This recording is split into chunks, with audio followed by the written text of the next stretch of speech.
Welcome to the Gifford Cultural Center and Museum's workshop.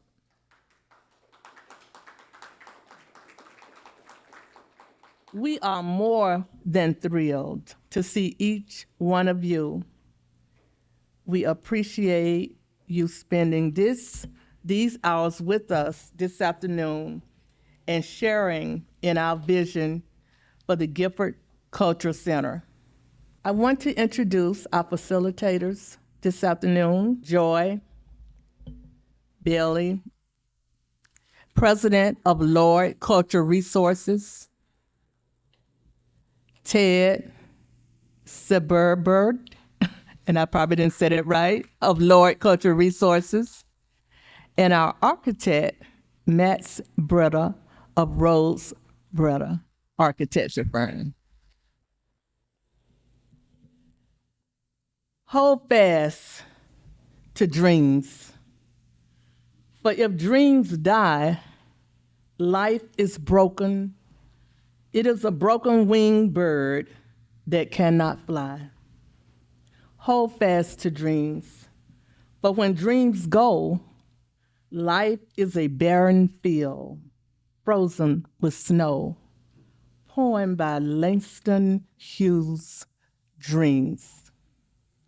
In early 1990s, Ruth Stambridge, our county historian,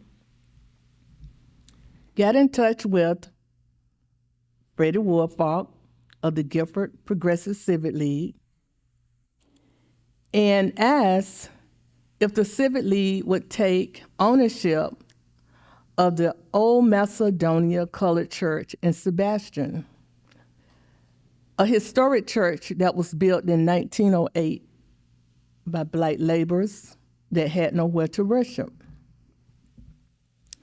And of course, the answer was yes. And I know Freddie, is Freddie here? Okay. Well, he can confirm the story of the journey from Sebastian to Gifford, of the little church and how it almost didn't make it. Was under the Progressive Civic League of Gifford for quite some time, and under their leadership, the restoration of the building was done and was dedicated on February 1st of 1998. Later, it was turned over to the Martin Luther King Birthday Committee under Mr. Fred Player, then president, and later under Larry Staley. In 2016, my sixth grade teacher, Mr. Godfrey Gibson, said, as a member of the Progressive Civic League and the president of the Gifford High School Alumni and Friends, you know, we really wanted that church, that building, to be a Gifford Museum. And we wanted it to have a Black History library. You can make that happen. And I guess you could say the rest is history. We got the community involved, began to tell our stories, and the little colored church opened as the Gifford Historical Museum and Cultural Center February 24th in 2018.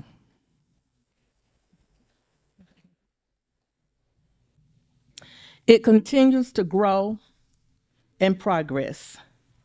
The Laura Rodden Jackson Foundation, their Tuesday reading group under the direction of Dr. Bonnie Mike Dougal, who is here with us this afternoon, is still creating and collaborating programs to this date.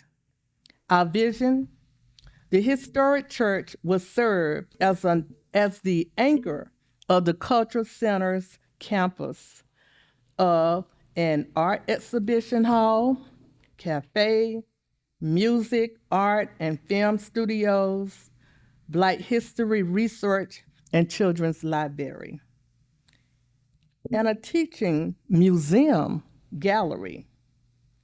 People won't just drive through Gifford, but to Gifford. This is a legacy project.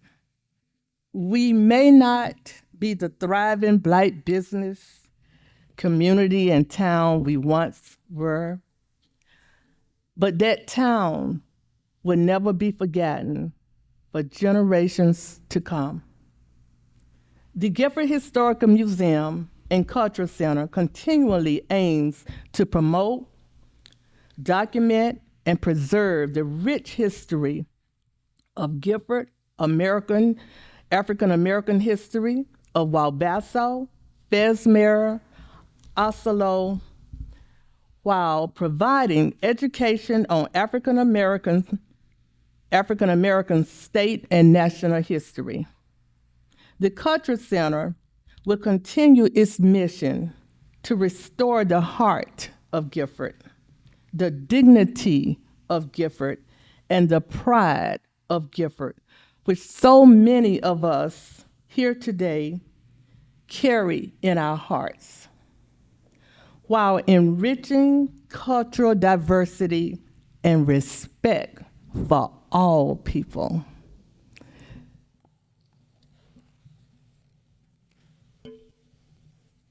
Thank you. And I want to introduce, and I have introduced the facilitators. So I'm gonna call Ms. Joy to come up. Thank you so much. Thank you for that wonderful and inspiring those words. And thank you all for having us today. We're so excited to be here. My name is Joy Bailey Bryant, and as Miss Johnny said, that I am the president. Please sit. I'm the president of the U.S. Company of Lord Cultural Resources. We're a global firm, and I have been working with Lord for the last 20-ish years. I started when I was 2 years old. Before that, though, I was educated at the highest of 7 hills at Florida A&M University in Tallahassee, Florida. So I'm super proud to be here. And my colleague Ted also is bringing the international flair coming from our Canadian office. So we're excited to be here. My job today is to give you some context around museums of this type. There's so many different museums that are being developed and that have been developed over the years. Over at last count, over 30,000 museums exist in the United States alone.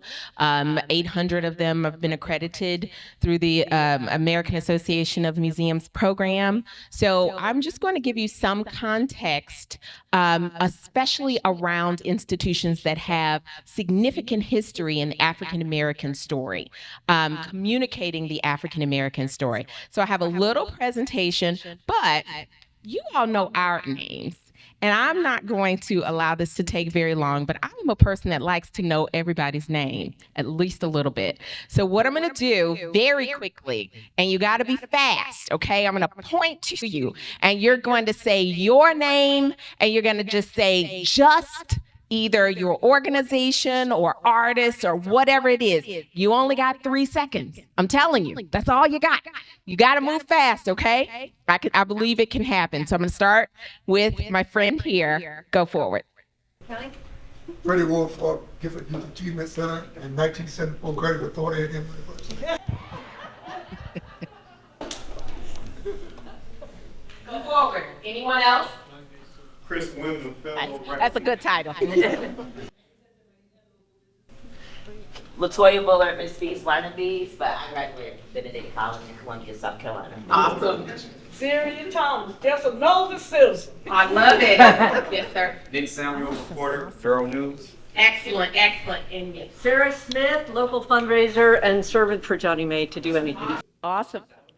Awesome, awesome. And I am keeping my eye on the clock. You all move fast enough. We do this because it's so important to know the names of the people who are in the room. We also do a land acknowledgement. I come to you from the historic and heritage lands of the Lenape people in New York City, where I live. So we're very excited. I'm very excited to be here. I'm going to pause for a minute, not for us to speak, but for us to reflect upon the people for whom we are able to walk on these lands now, who preserved these spaces and made it possible for us to be here today. So I'm pausing. So thank you all for giving me the largesse, giving us the largesse to know each other's name. And as we're getting to know each other over the next few hours, okay, we're going to be sharing information, but really and truly, it's more about hearing from you. It was so impactful for us to hear from Ms. Johnny about what this museum should and will be. Not want to be, will be. And so our job today is to start to talk about how can that happen. We are going to bring some realities of the museum's marketplace, the cultural center. We're going to talk about some examples of what's going on in the United States, particularly around institutions of this type telling stories similarly, and how they've really been able to thrive. So without any further ado, I'm going to use this, I shouldn't have even paused. That's okay. Okay, so I'm just going to scroll up, and you all are going to give me some grace in this, because as long as everyone can see it. I'll describe, since you don't have your bionic eyes on, I will describe the 4 waves. This kind of gives you an overview of the evolution of African American museums. We're starting all the way back in the 1860s, just after emancipation, and really moving into a space of time, actually right at before emancipation, with the Hampton University Curiosities Room, where Arturo Schomburg began his collection, the Schomburg Collection. So these are names that you'll recognize now today. But that's really when we think about the start of the valuing of Black collections, memorabilia, objects that pertain to the life of African American life and history, right? So that it started in that space. Before that, just so we're clear, before that, African Americans and people of color were creating, we're making history, doing all of the things that we know have been happening across many civilizations. It just wasn't, we just weren't collecting that material. It wasn't identified as being of value enough, okay, at that point. So Hampton University, as I said, was one of the first places that said, this is important enough. We need to keep this. We need to mark this. So we start with that first wave, which we would say is going from about the 1860s to 1920s, moving forward into the 1960s, where you have the creation of museums like the DuSable Museum and the Charles H. Wright. And these are kind of social service conduits. These are museums that are saying, wow, our children are not learning this history, our history in the classroom, and they need a space. We need to create a space in our homes. If you all know the story of the DuSable Museum, it was started in Margaret Burroughs' home and then expanded into this much larger, beautiful museum that you see today. That this is a space, these were spaces that were primarily, and this is the through line that you'll see in African American institutions from the beginning, were really founded for educational purposes. Really that's that space. Then we move into this purpose-built facility. So we're in a space where we're a museum and a reused, like a home, where I talked about Margaret Burroughs' house. The Charles H. Wright again started in 3 separate homes pulled together. So now we're in the 90s, moving into a space where people started to realize, whoa, this could actually be a part of economic development. This can be something that will, oh, it worked. Okay. This will be something that can attract people from other places. Family reunions may be coming to town. We can get business and industries who are really looking to invest and need to learn more. There's an opportunity to tell our story, the story of our city. So we have spaces in this time, in this purpose-built facility time. I'm a native of Atlanta. In Atlanta, the city wanted to move from being, the Gone with the Wind town to being the city too busy to hate. And how do you do that? How do you make that connection or make that movement, move that needle? You have a museum. You have a historical heritage district You think about and you talk about, this is the story that we want to put forward. So it's really a purposeful opportunity for cities to change the identity of the places where they are through spaces, cultural spaces like museums. Can you tell I'm a fan of museums? I believe in museums. I believe that we're powerful. So you get places like the National Civil Rights Museum in Memphis, the Birmingham Civil Rights Institute in Birmingham, telling these stories, really powerful stories in that moment, in those moments of, we want to tell a story of our city. We want to tell the hard stuff, and we want to tell how it's really impacted the world, right? So we're here, and there's a bigger story. So that purpose-built moment. We're moving into, and I pull this all the way forward to 2016, and the dates are kind of significant for a reason. So you start to think about, 2016, Obama's leaving office, right? And so you're moving into a new era of, my friend always says museum tree, of museology. And this new era that I would say is started around that time of Obama leaving office, moving through the pandemic, and the George Floyd era, this time of preservation and education as resistance. So you're getting physical and virtual spaces that are museums of civil society, for example. That's a museum that's coming online in an African American space. The Museum of Social Protest, Project Row Houses, which is a space that's in Houston. It's an art space. So these are preservation and education as resistance, this opportunity to harness stories and to reflect back. You are this powerful. How can you continue to move that, imbuing that into younger people?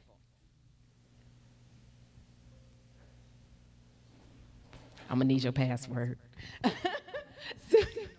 Oh, okay. Oh, thank you. Oh, okay, there we go. Okay, so that is the kind of big picture overview. And I am going to try to, it's going to keep me on task. You're going to tell me when I'm talking too long, because this can, okay, I'm talking too long. I'll go, I haven't even gotten to the examples. That's the part that's something. So by and large, big picture, African American museums are small and community supported. So the way that you are starting is absolutely the way that most African American institutions have started. With significant community support, half of these facilities are less than 5,000 square feet. They have 3 people or less. I'm not saying this is the way you need to operate. I'm just saying this is just what it is. What we want to create is something that's not people kind of tearing themselves inside out. We want to create a real space that really allows for people to be fully supported, to support their families, and to be able to tell the stories. These are just averages of what's happening so that you understand that this is a little bit of the reality, and we obviously want to be able to create financial plans that will allow for the museum to be a thriving space that moves beyond this. So this information is from the Association of African American Museums surveys, and they actually are just completing one last Friday, so we'll have new data that we'll be able to bring to you as well. Just to pull forward an important piece of information, they have modest attendance levels. So half reported less than 10,000 people visiting. I'm going to tell you the stories of some of the larger institutions, because those are the ones that we know and work with, and they pay consultants to come in and that kind of thing. So that's somewhat, but I am going to tell you a story also of one that's a little bit more in the space of this that you're thinking about. And then they rarely have endowments. Endowments are super important. I got my start in African American museums. I work in museums now of all types. I will tell you, and cultural spaces, endowments can be the difference between surviving a pandemic and not, right? It's just really important to have that steady support. So endowments are something that African American institutions rarely have. So moving into some very quick comparables. Are you kidding me?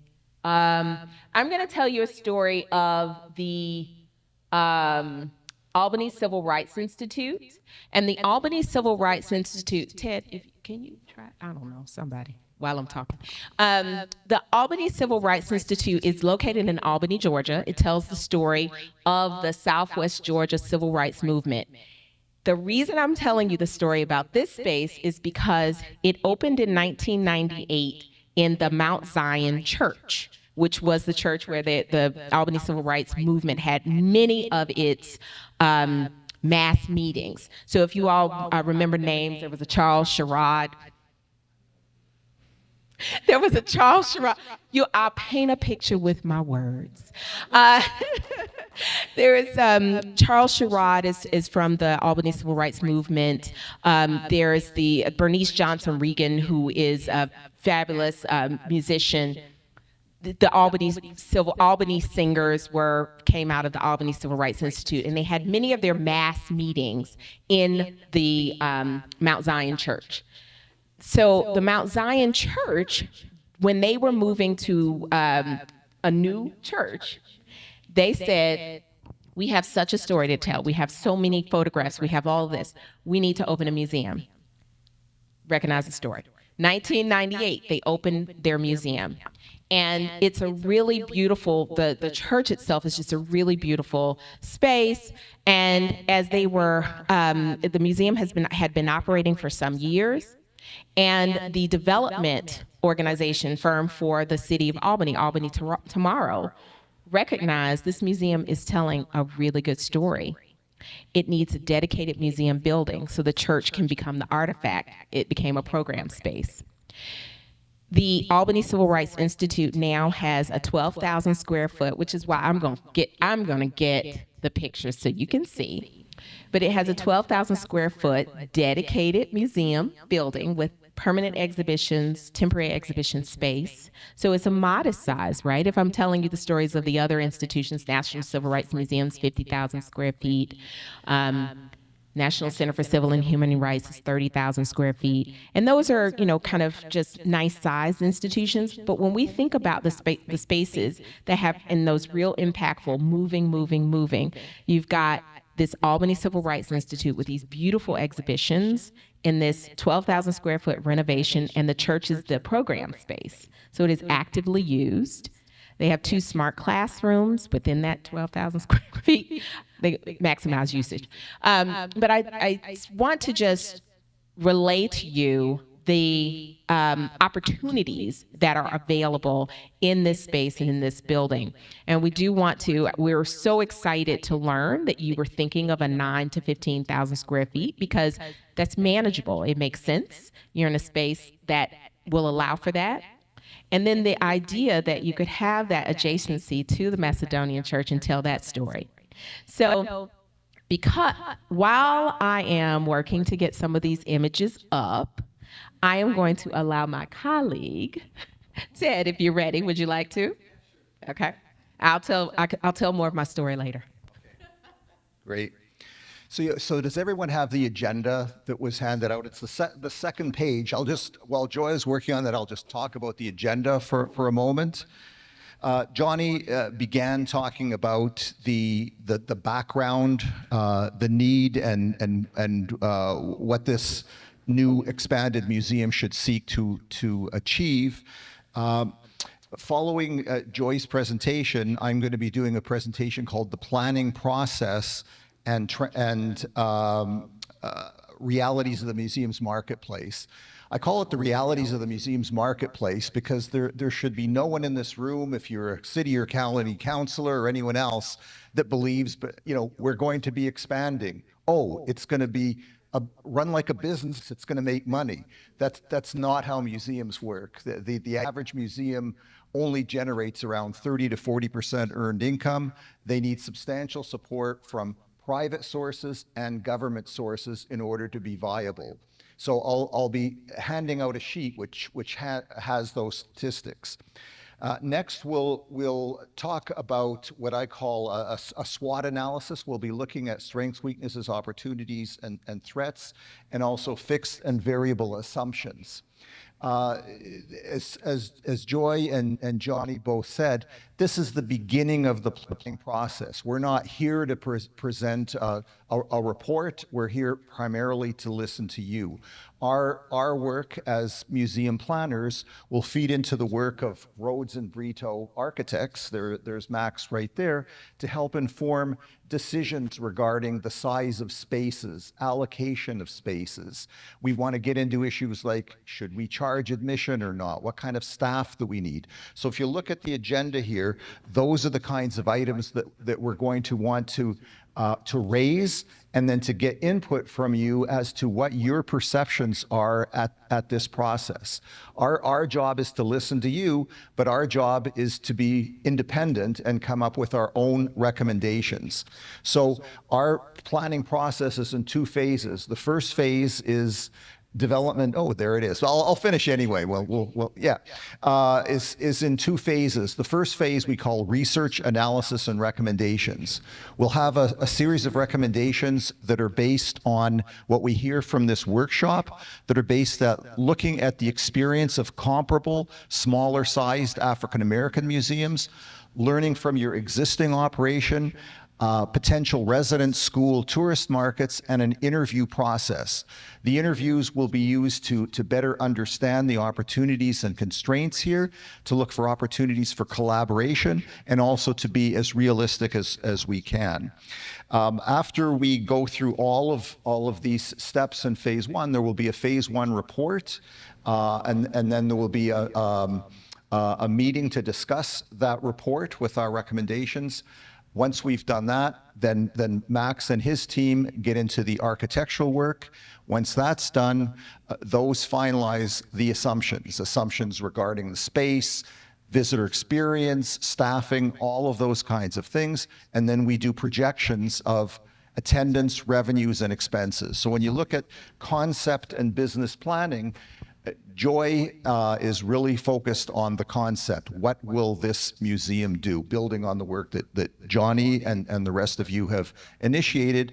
My job is to do projections, and projections are based on assumptions. And so that's the point of this meeting today, is to understand what assumptions are fixed. We know that you're not going to be moving the building way far away. It's going to be on that site. That's a fixed assumption. The expansion will be on your existing site, but all of the other elements probably will be subject to our recommendations. Joy? No, so I think as we're moving through, the point of my presentation is really to give you ideas. And as we're talking through, we're wanting to, as Ted said, really understand more about, you like this, you don't like that, you think it makes sense, how can we plan, 21st century growth, all of those types of things. So I'm not going to actually belabor, because I want to make sure that we get to the opportunity to hear from you all. But I did want you to see the image, because it is important to think about the place that the church is an artifact, and the museum allows for you to still, the church still is the kind of the thing, right? And then the museum is there, and it's a wonderful, fully functioning, opened in 2007, the renovation, so that you really are able to have more experiences. So I'm just going to keep moving quickly through. So you can see, it's kind of a little wonky, but you can see one of the exhibitions. This is the importance of having having good museology. There's a bus here. The Albany Civil Rights movement, the Freedom Riders came on a train. So one of the exhibition designers, who was a genuine and wonderful person, we didn't have, just a right historian on board, but then when the right historian came on board and said, wait a minute, why is there a bus? But we had such a creative team that they said, and this is Bernice Johnson Reagan, I'm going to give her like full on credit. She said, I'm an 11-year-old, I'm in Albany, Georgia, and I'm seeing all this stuff happening in the world. And I'm thinking, when is it going to come to Albany? when am I going to have my chance to act, to make some kind of impact? And so this is actually what that became. It became the swirl of all of these different images of what a young person in Albany in that time would have been inundated with, these images and these, is so much happening in the world. When am I going to be able to get into it? And so that's where the Trailways bus, how we were able to validate the Trailways bus. That's the only story I have like that about this museum. Instead, the rest of it is fairly accurate. We did a really good job. But that's the one story I do always have to tell, because you have to bring people on from day one who are gonna, because we spent a lot of money on that bus. But that said, it is very it is a kind of a shocking moment, an opportunity when you walk in the door. It creates kind of a real visual effect for you. I think that's the most important thing about Albany civil rights. Oh no, the other thing is that it has a campus, like you all. There's this park. Again, thank you for your grace, because these images, it's a little hard to see. But this is the Charles Sherrod Park. So it has kind of a timeline of what's happening. And that's a space that's on the campus behind the museum building. So you can see different things. So it's a little bit of like a tombstone type situation going on. But, it's got a park. Okay. The Greenwood Rising, which is another space in Tulsa, Oklahoma. If you all remember, when Greenwood commemorated the centennial of the 1921 massacre in Tulsa, Oklahoma, Greenwood Rising had actually been planned, been in planning for quite some time, and it did open in 2021. It's a 11,000 square foot building. So again, a nice kind of space that will allow for you to, I'm trying to find out, I know I have a picture of the building. Yes, if I move slowly, I'll get it. There you go. All right, so you can see the building, and you can just how wonderful you can really, and visionary you can really get with 11,000 square feet. And this is also on a campus. It has the Greenwood Cultural Center and the John Hope Franklin Reconciliation Park. So really this opportunity when you're thinking about the complex, so you're not having to have everything in a building, you're allowing for that kind of outdoor experience that you've been talking about. So the learning for joy is to move slowly. So more about the facilities, that there's the one-story 11,000 square foot building, the permanent exhibitions. They have 3 main permanent exhibitions.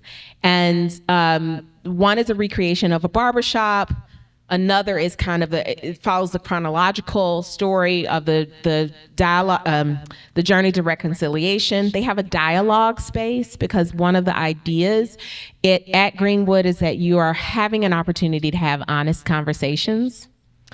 That's an important piece. How do you facilitate honest conversations? One of the things that we want to talk about is staffing, because when we talk about, if you have a library, a children's research library, if you have a dialogue space, you have to program those.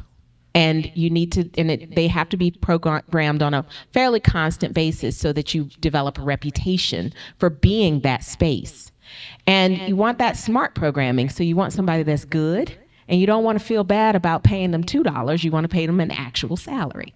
So all of these things you have to be in the swirl of your mind as you're thinking about, what is the programming going to be? How am I fitting out the space? We think about the exhibitions, the technology for some of the spaces. We have all the stories of the technology that was, state of the art in 1998, and really broken down in this moment. So because nobody replaced it in time. So all of these things we want to plan for. And actually go into the best case scenarios. So there's one I want to also talk about. This is a glitz and glam, but I thought it would be valuable because the Harvey B. Gantt Center is an arts and culture space. So when we're thinking about the Gifford Center, you have your cultural center, your arts, you want to have a lot of different things happening in your space. And so the Harvey B. Gantt Center is in Charlotte, North Carolina, and it is again, it is in the base of the Wells Fargo Center. So, and they have an amazing development deal where they pay very little in rent, but they are. Essentially, they're about 40,000 square feet, so very large space. But what is interesting about them is the level of programming that they have on a constant basis, and that they are a true dedicated art museum. You can, they get some of the finest kind of exhibitions coming through there. It presents an opportunity, and it's also a draw for the area. So I'm going to pause there because I don't want to get into the too large spaces, but I do want to just ask people now, and I'm going to go to another question period. Is there anything in the presentation that I just showed you that sparks thoughts? Strong in the way that you like, strong in the way that you don't like, but maybe even germinated something that is most relevant in this space. Who's gonna really be able to finance these projects? And so in my opinion, we have to be realistic and try to work with all concerned so that when we are getting ready to build, we need to think about what they've done over there across the bridge. Yeah, we have a as well. In the Highwayman, there was a exhibition of art, and we had quite a few pieces showing. Now that's major. So I think that maybe look at their willingness to maybe house some of their paintings in this building. That would be a huge draw for revenue and interest. So that's something to think about. Other thoughts? All right, so you mentioned that the early history of the African history museums in this country started as what was the term that you used? Curiosity. The Canton University Curiosities. Yeah. So from my understanding of history, especially European, regarding the cabinets of curiosities, the German word Wunderkammer. These were often used as a means to collect, artifacts and things from other cultures around the world, so that people could come in and basically have a microcosm. They could study of these particular elements. So I know it's a tough place, especially in order to have a successful space, and then it's a give and take, and you kind of know in the general space. Okay, so how much, like just being honest and talking honestly with each other here, how much does fetishization of the Black experience, we'll just put it that way, plays into that, not only from the standpoint of people interested in investing, but also as a person who's participated in the hip hop industry, there seemed to be a kind of draw for people, for artists to kind of feel like they had to live a certain lifestyle in order to be able to succeed with it. So my question with regards to that is the impact that it has on the community to be able to create narratives of things that are of interest in order to keep a museum, having, relevant or, interesting material to draw. Like have you seen? Yeah, I think that's a really good question. I think one of the things where I thought you were going with this, and I'm going to just answer the first part and then we can get into the second part. The historical story of museums is, I'm going to conquer your land, I'm going to take your stuff, I'm going to take it to my house, I'm going to build a big house, and I'm going to charge you to come see your stuff. And that's how you know that I'm powerful. That's what it is, right? So that's a hard power kind of situation. I think what you're talking about now is more on the soft power, right? So the opportunity, and that's where we're saying, where I talked about Atlanta and the opportunity to change the perspective, the perception of the city from being Gone with the Wind Tara to the city too busy to hate, and the story of civil rights being the mode in which the city chose to do that, to push that narrative forward. I think maybe when you're thinking about fetishization, it's hard for me to say the word fetishization. When you think about it, I think what we want to be able to do is to look that square in the face and say, okay, what is it about my culture that I want to put forward, that I want to have told and retold, and that will be of value for me and mine, and will allow for the development of my community. So I think that that's where we can win in the soft power end, in the changing of perceptions of our own thinking, right? If I'm not trying to get too deep, but I think that's, I hope I'm speaking to your question. What he said to us was the cafe was a really key part of it because it brought the community in to the space on a regular basis and created that interactivity and created that liveliness. So, you know, I just throw that out because I don't want us to get so hung up on the notion of museum. And we would love to, in this space, talk about what is the story we want to tell. And it's also, you know, how do we want to tell that story, right? So, you know, this man's going to design you a beautiful space, you know, that's going to communicate the greatness. And it's what do we want to communicate? What are the avenues of that? To pass, but also thinking of what Chris was talking about, I think you have future people that will make a difference, that are up and coming, and having them a space that they can actually do art or music or cook or whatever. Yes. There's a program that we had with Laura Writing Jackson some years ago called Teens Listen. These were teens who were a generation of Gifford citizens to preserve what their experiences were. The teens also were trained how to do interviews, and so they had a great deal of learning involving this, but to preserve that would be interactive and could be used as a teaching tool in a variety of ways. And if we have a video of these people, some of whom will be gone, to preserve who they were, how they spoke, what their experiences were, that would just be marvelous. George. Three very good thoughts. Thank you. I wrote them all down. I will also, the last thing I want to do before I turn the mic back over to Ted is talk about comparables. You actually mentioned a really good one because it's the Museum of Chinese in the Americas, because of the size and the way that they tell that story. So I wrote that down. Are there other museums or cultural spaces that you can think of that you think, they've got something there I think makes sense? I see you nodding your head. That's the answer. But I have to say, what is special about Gifford is what is special about Gifford.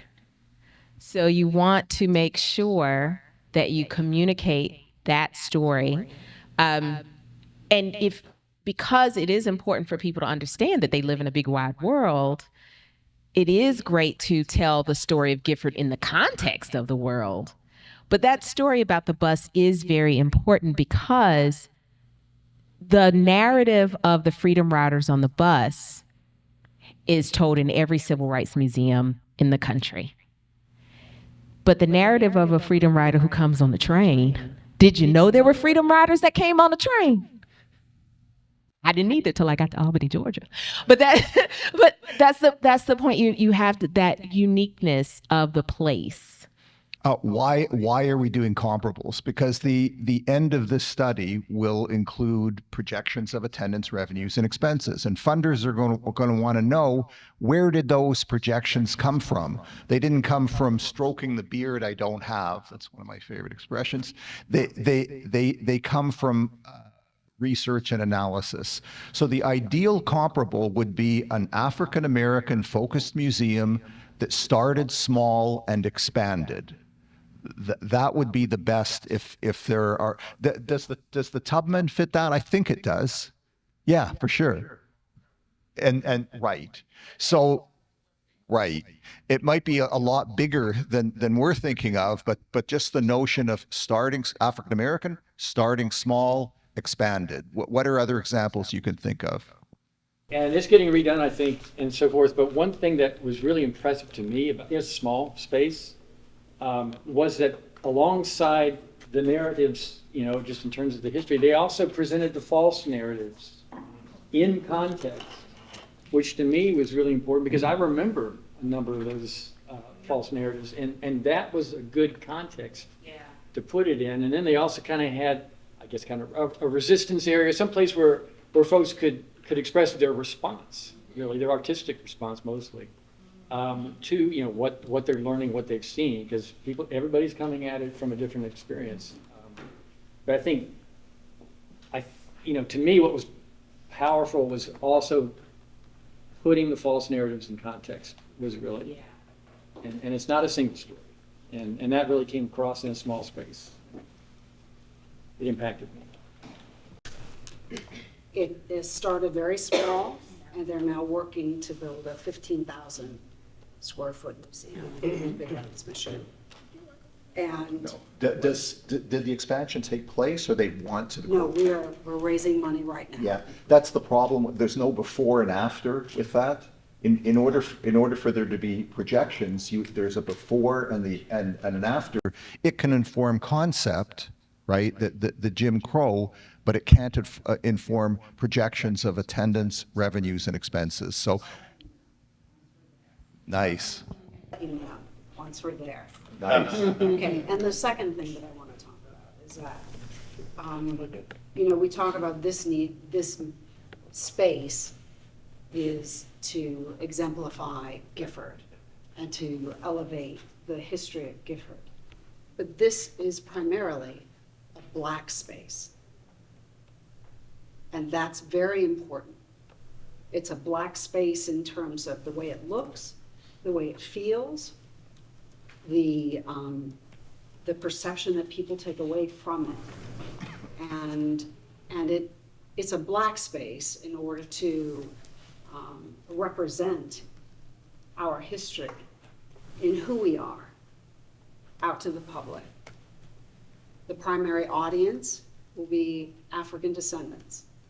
The secondary audience will be the surrounding members of community who live in this area, in this region, who are predominantly white. So it then has to elevate education. But I just want to drill down into the thought that it's important to build a Black space. I think it's growing. About 80% of the audience is white. And so therefore, look, again, let's tell the truth. That's all I'm saying. Give us the freedom to tell the truth. And constructed in a way to where not only could a person come and be immersed, but then it's useful to other markets who, like, I need something that looks civil rights, in my movie. And so they come, and then that brings a new source of revenue into that facility as well as the city as a whole. So that's something to consider as well. Okay, he told the story. On September 10th, I flew back to New York City in 2001. That museum tells the story. I was on scene the next day. It tells the story. And there are many in Washington that tell the story. Everybody goes to the Smithsonian because they want to see all the artifacts. These small museums, these micro museums, different diversities, it's all told. When I heard Pastor, I said, I knew about the Highwayman paintings when I was up north, when I was one of those Yankees. That's important.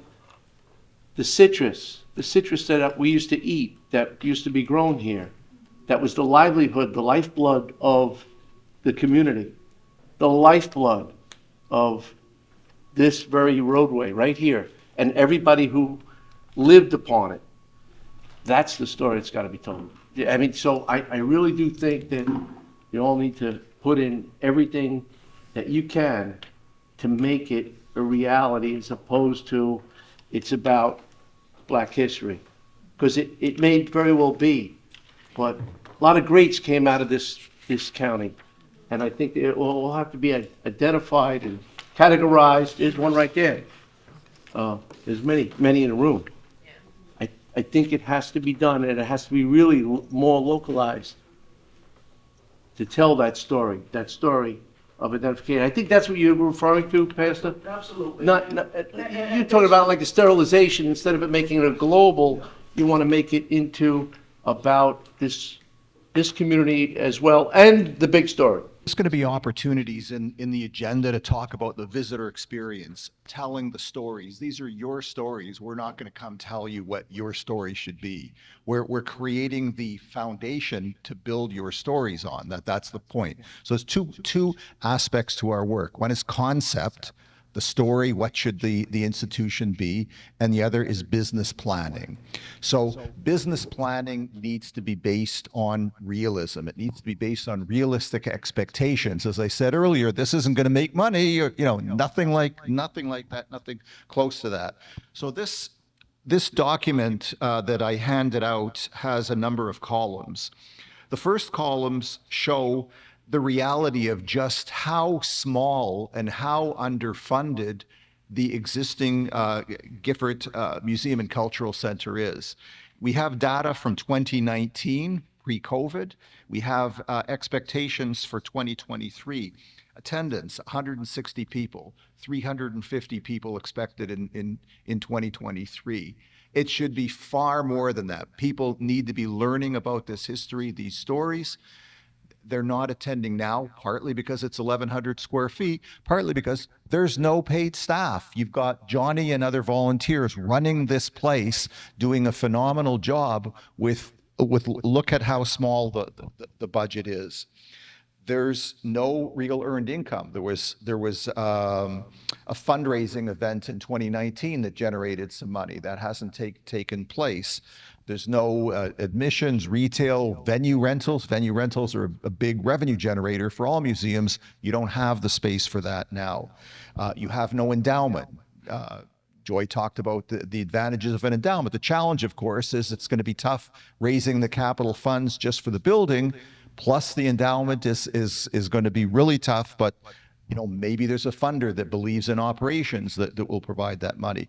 And you'll see no government money, whether it's local, state, or federal, supporting the existing institution. Now let's compare to other museum types.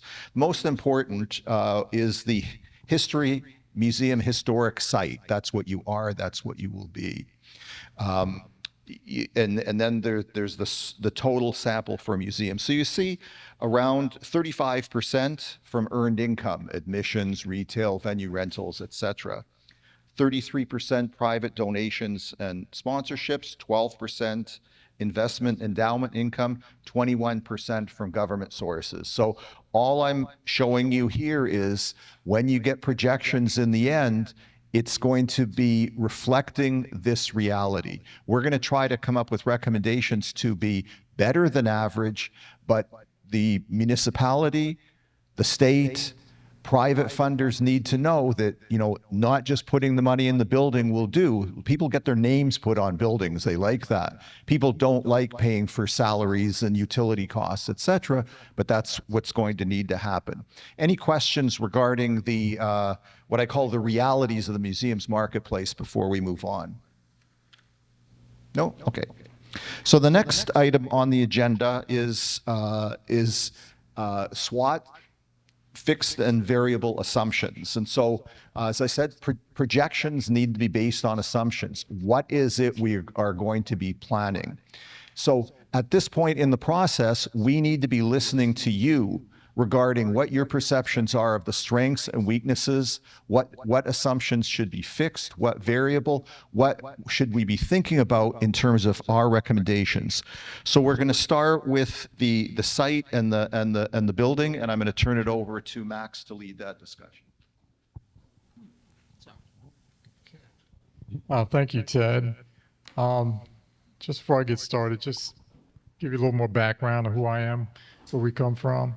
I'm a partner in a firm in Orlando. We have about 48 people. We've been in business for 27 years in Orlando. Me and my partner both went to FAMU, so we're both Rattlers. This is quite some time ago. And, so our practice has always been in Florida. We had both worked prior to that for small firms and some large international firms. So our depth of experience goes across the board. We have, but one thing we really enjoy is working on community centers, cultural centers.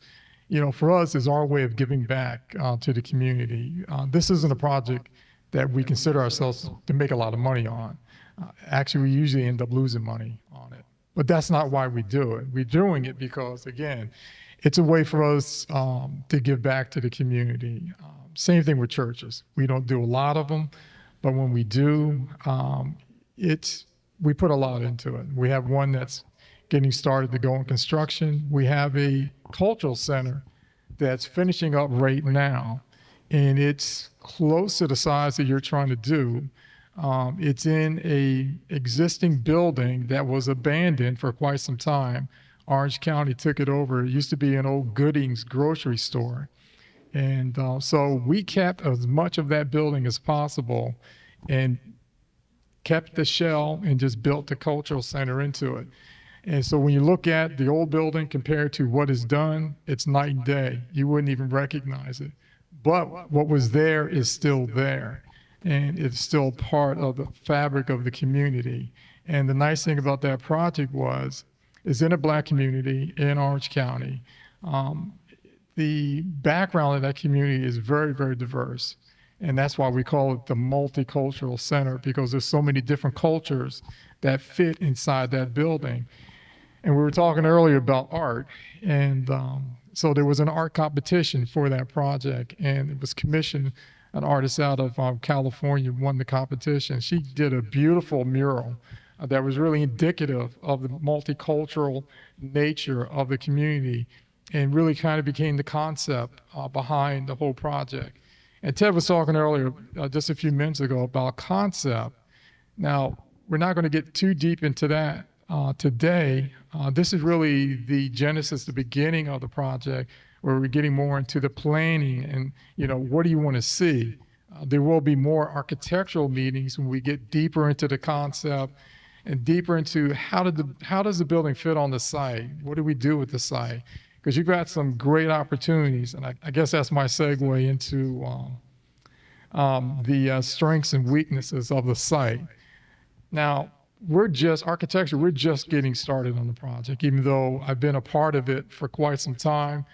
Richard brought me on, and we've had numerous meetings with Johnny and her group, and so I have a good feel for the community and for what needs to take place.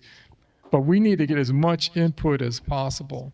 And looking at the site, there are so many positives about that site. I don't even know where I could start.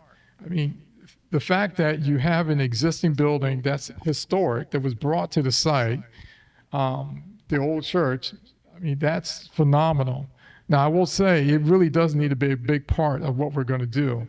Now, will it be connected to the new building? Probably not, because that's an historic building. We want to make sure that it is taken care of properly.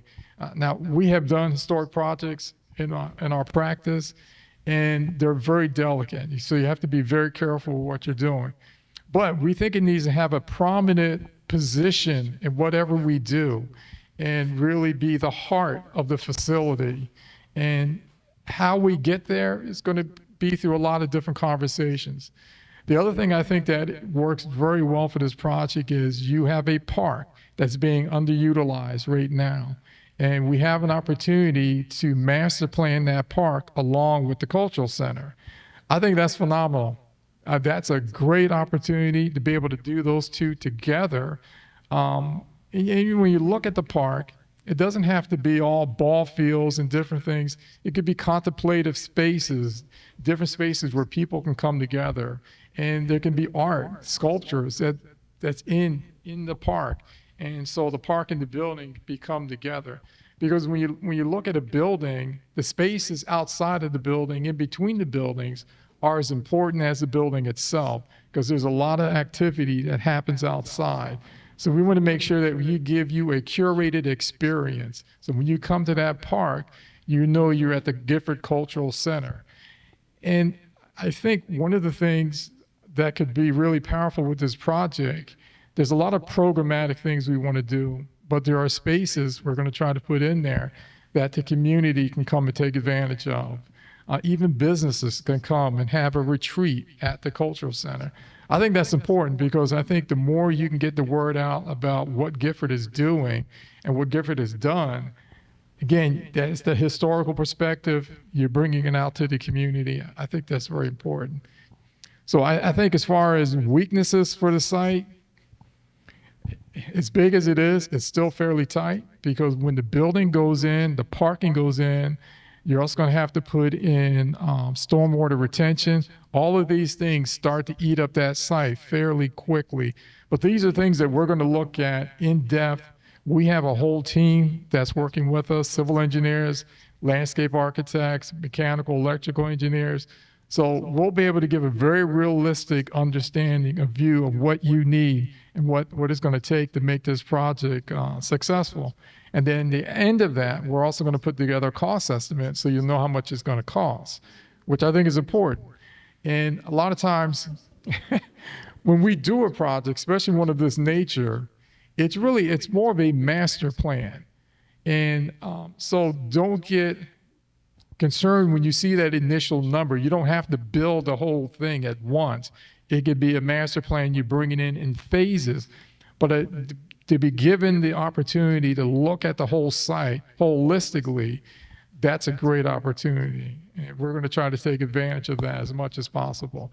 But we do need a lot of help. We're going to have a lot of conversations. We want to make sure in the end, when this thing is done and you see the design, you take ownership of it. Because that's the only way it's going to really be successful moving forward, is that you take ownership and it really becomes a part of the community. And it should be of the community.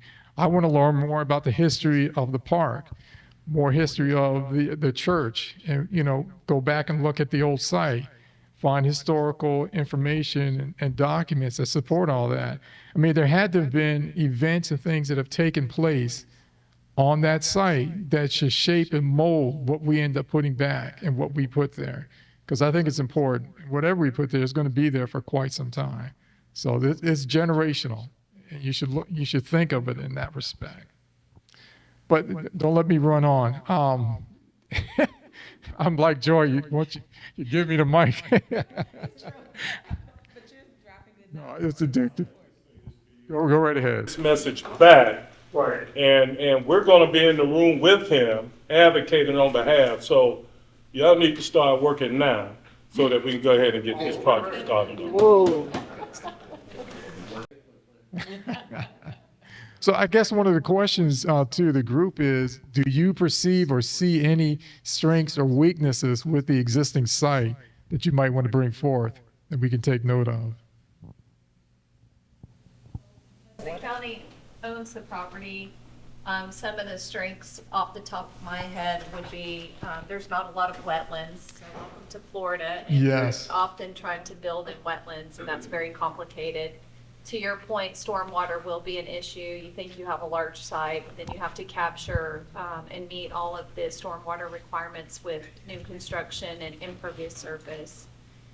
So I think the proximity and location to the community is spot on. You couldn't have a better location.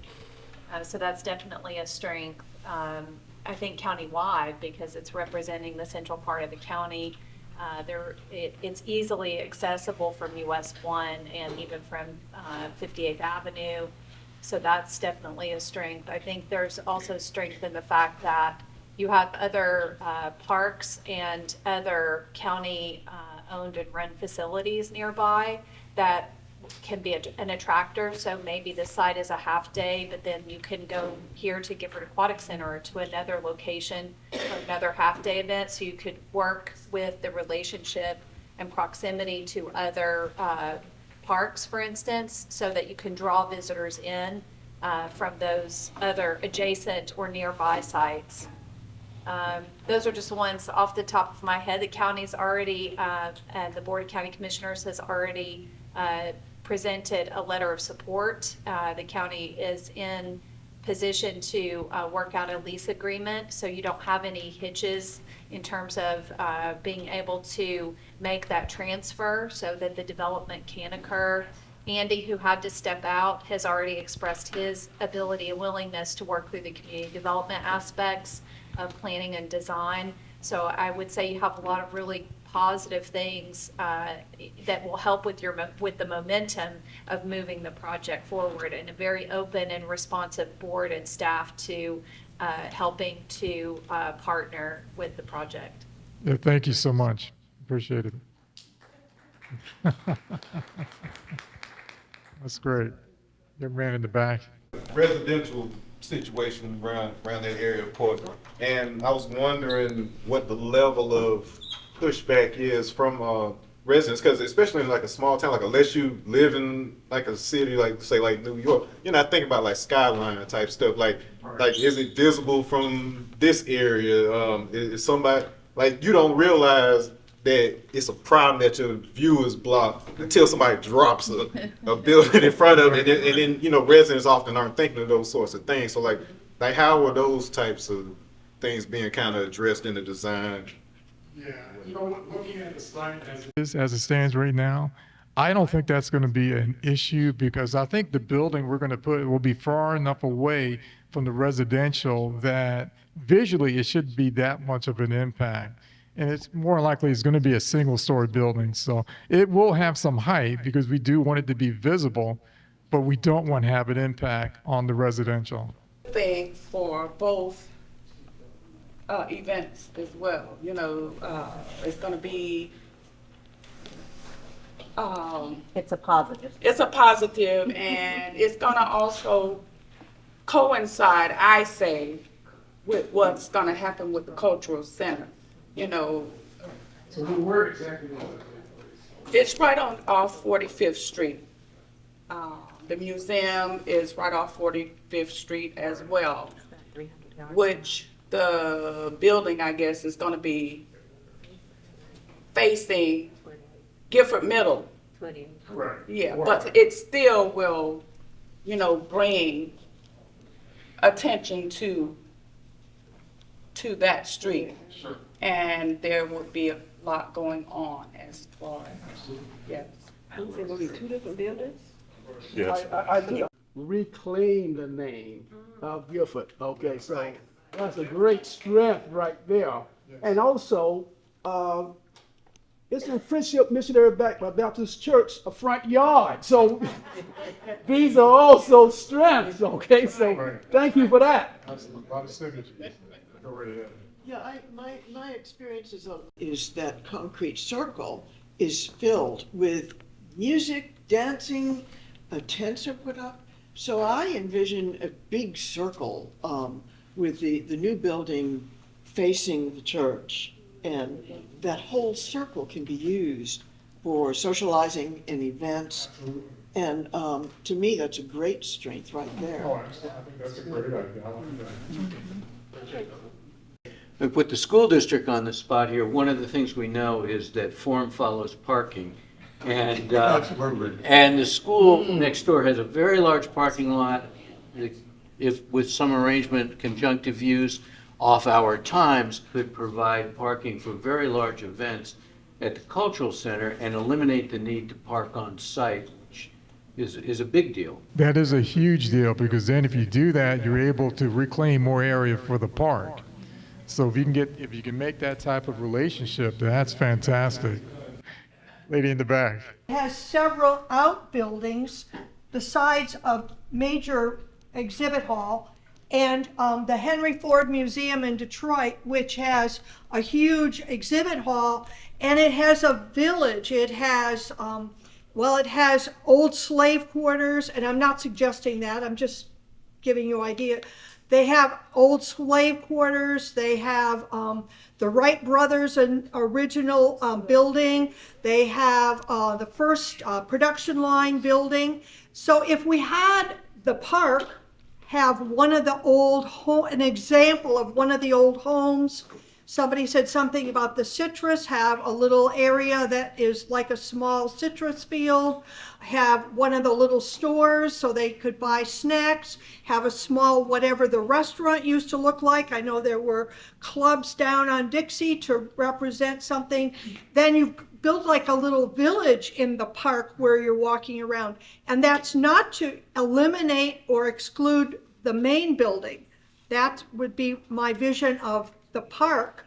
And then the school district has an arrangement with Environmental Learning Center where all the kids in, I think it's 3rd and 5th grade, go there during the year for a tour of the facility to plan something like that. So the children from the local school, all the local schools at a particular grade level are brought in to learn about the history of Gifford and the history of the citrus industry and the history of the clubs that used to be down on Dixie, to learn about the history here.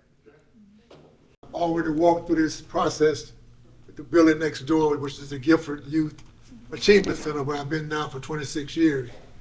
And it reminds me how we built that concept by first asking the community one question: what do you want? Now, as a former MetLife insurance agent, I used to ask that question to my clients, and as I said to do my financial needs analysis, I asked them, what do you want? You have to shut up. You want to say something, but you have to shut up and allow that client to tell you, I want something for my college kids go to college, mortgage payoff, debt, going on and on and on. Their figures go on that financial needs analysis, and you say, this is what you want? Yeah. Well, this is how we can address that issue, these 3 products I have here. And we have to do the same thing with this concept of building another facility. Make sure that we saturate Gifford in such a way that they understand exactly what they want, and you listen to what they want. Because we did that back in 1998 when we opened up the Gifford Youth Achievement Center next door. We did that, and it helped to be successful. And I'm so happy to see Ms. Kale sit right there. Her dad was a big part of our success, Mr. Dan K. Richardson. But even with his great contribution, he taught us one thing else. You have to have something set aside for a rainy day. And the rainy day is endowment. When we opened up the Gifford Youth Achievement Center, we had probably 100 nonprofits in the area at that time, 1997, 1998. 100 nonprofits. And we went for that pot of money that was available. Now we probably got 200 organizations going for that same pot of money, which you won't stress that for. So an endowment is something we need to start talking about now. Bequests, insurance, different ways that money can come from different plan gifts. So I said it to say this: we can do this, but we got to do our homework first. And that homework goes back to what one of my teachers told me, and I often think about it, Ken. Her name was Rosalind Smith. She said, rules without a relationship brings about a rebellion. You got to include them, be inclusive from the ground floor. I don't care if you had something good as sliced bread. That's great. Did you include the community in that sliced bread process? No, I didn't. And you're trying to force feed them. So we have to make sure that we use due diligence and making sure that we include, for the guy who sat up in the tree to play checkers all day long, include him. Might learn some checker skills, you know.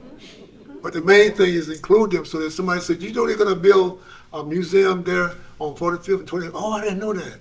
Instead, you hear them say, oh yeah, I know about it. And I'm so happy to hear them. When they build it, I'm going to go by and be a part of the clientele that visit us. So I just want to make sure we do our homework first before we expect the grade. Right now, we don't have a grade. We have to work to get that grade. Great, thank you. Well, one thing I wanted to say before I pass this on to Joy, as an architect, we're going to hear a lot of different things. Everybody's going to have a lot of ideas. We've already heard some today, which is great. It's a good start. This is going to keep going. But I will tell you, we cannot get every idea in the building. That's just the reality of it. Someone talked earlier that we need to be realistic.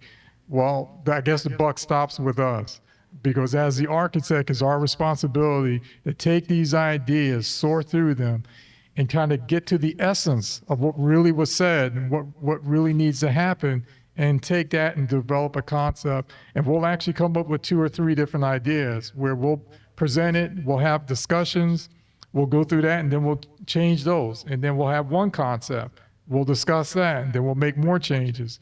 But everything is not going to be in there, but we will do our best to make sure that we capture the essence of where this cultural center needs to go.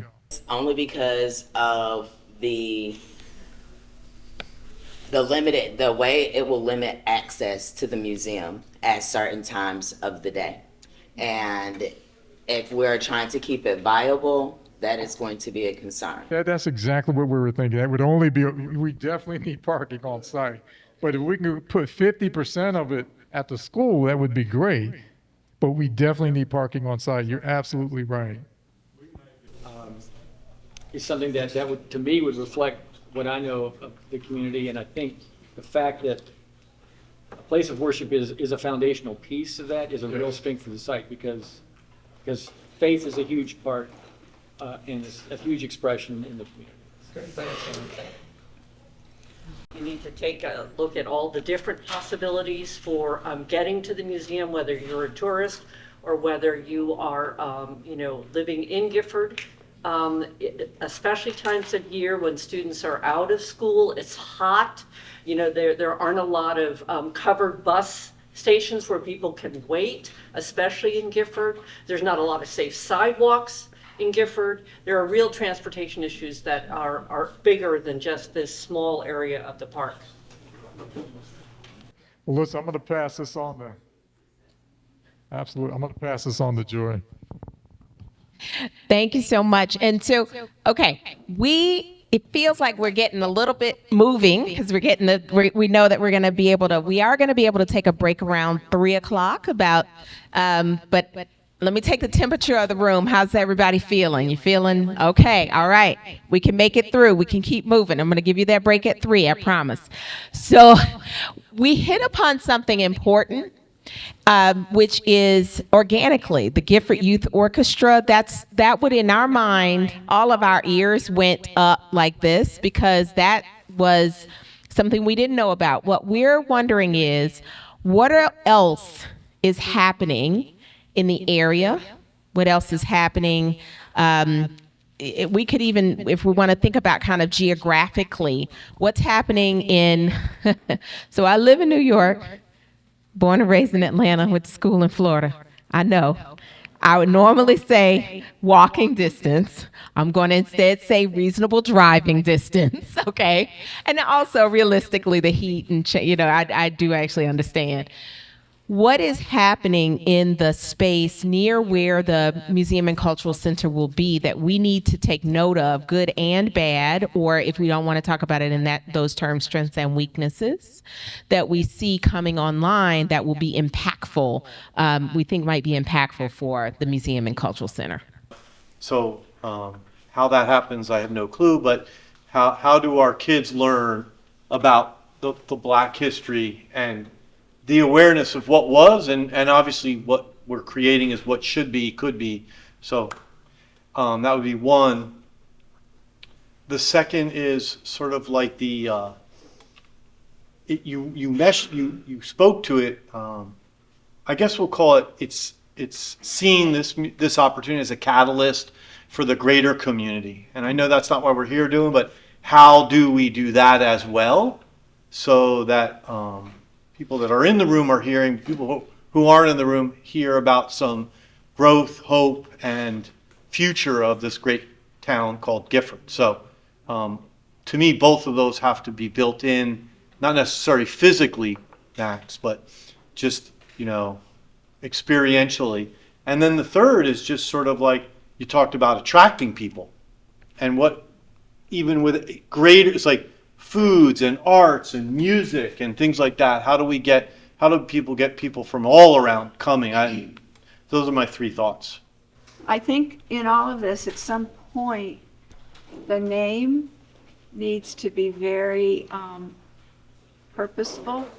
And as it's evolved, it's kind of changed a little bit, like which is first the cultural center or the museum. And that may become really important once the community decides what the main focus of this is. And also whether it's a big mouthful to say and remember, or if there's something like GYAC. And you even changed your name as it became, obvious that that's what it should be. So I just wanted to say that I think the name's very important. And as you go through the process, that might be something to consider. Because I see even on your things, it says something different. Okay, let me ask this because actually when we were getting into the art conversation, I do want to just go back for half of a second to talk about whatever the space is, museum, cultural center, historical area. I have come, I've been in the field long enough that we can change the name and tweak it as much as needed over time. So that concern is a real one. But I want to say it can be moved and changed to accommodate what you need. But whatever the space truly is, what is your sense and feeling around, and I'm going to use the word collections, and then start to talk about them a little bit in this way.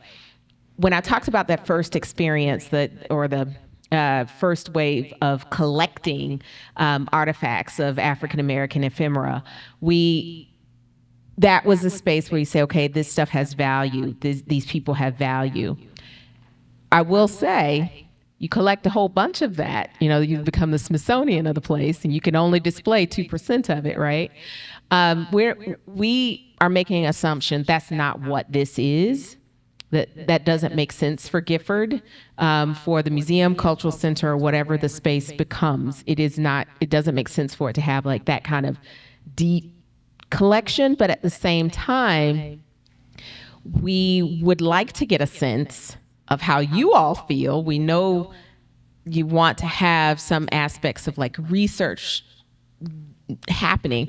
So what is the sense around the types of collections? Because it's both space that you'll need if you decide you want to have, and it's climatized space that you'll need, and it's staffing that you'll need. So we want to make sure that we're planning and thinking about that.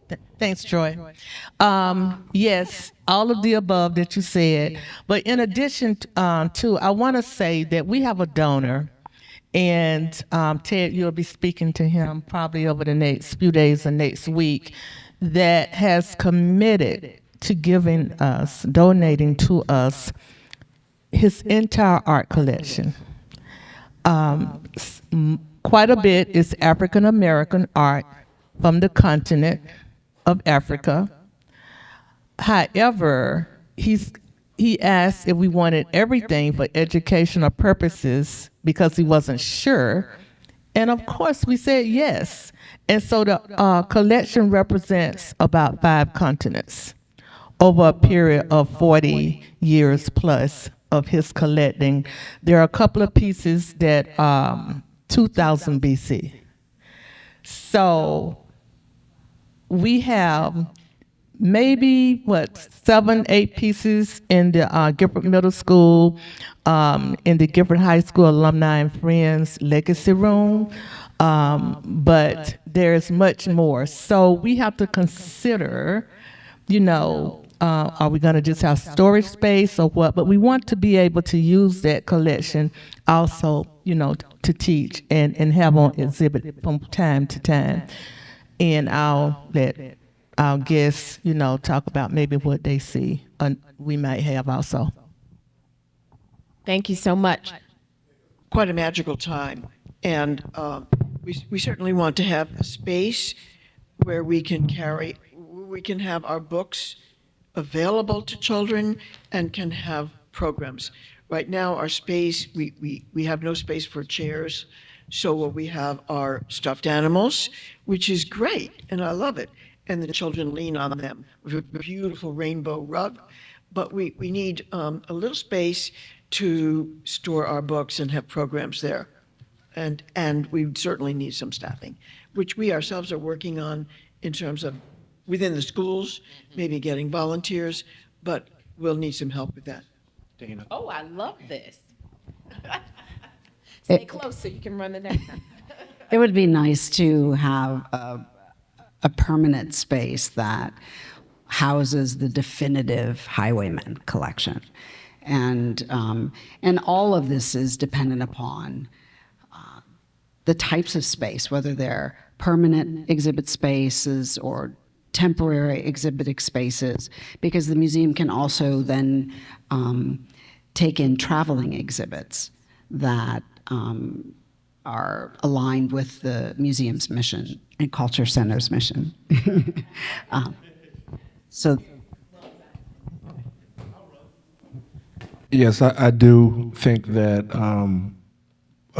this facility would need to have a space for the Highwaymen, as well as some of the local artists that are from the areas, surrounding areas as well.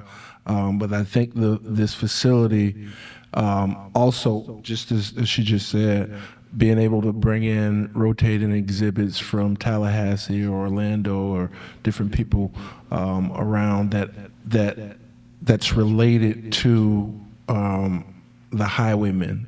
There are other artists that are spin-offs of the Highwaymen as well that I think would be beneficial for this project as well. Other thoughts? Whether our Museum and Cultural Center should have a dedicated children's gallery themed to African American Gifford stories that frankly break down the intimidation that many people have about going into a museum. If they're gonna go into a museum and they think it's for their children, they think, wow, gee, this place isn't bad. With that, birthday parties. Any thoughts about a children's gallery and birthday parties before we move on? Thank you. I had forgotten about that. I was in a museum in Sydney, Australia that had one room that was set aside as a children's museum. And all of the pictures when we were there had animals in them, all the art. And they were all very famous artists, old artists, and they were all mounted about this high. So it really was targeted for the children that were this tall to look at. And then the questions and stuff that they had as you were going through the docents were about the animals, not about the artists, not about the people or the buildings that were in the art, but about, did you see how many horses did you count? Did you notice the birds? You know. I don't know, but I could ask my husband. He might remember. When people say the word museum, some people automatically think art. Some people think Gifford history, which is, I think, essentially what you started with wanting to do to bring pride back to the community. But the idea of hands-on, interactive exhibits, and maybe how you put the history in context with what was going on in the world. What messages? What message do you want to share about that history or the Gifford history? So there's, people have lots of different ideas when they hear the word museum. Yeah, if I could just, currently we have an awful lot of stuffed animals, interestingly, which the children use. They lie on them. They're mainly big, and they love them. And when they come in, they each choose an animal that's mine for the time. And it's wonderful to see them play. Our focus is getting more, has been on early and pre-readers, because we do an awful lot of, let's say, pre-phonics, conversation, words. We have an encyclopedia that has pictures. And so I tell them they're researchers, and they are. They research, they go to a dictionary. So it's conversational, and I think this is quite in line with the right to liberty film, which I've seen, which does also focus on pre-phonics.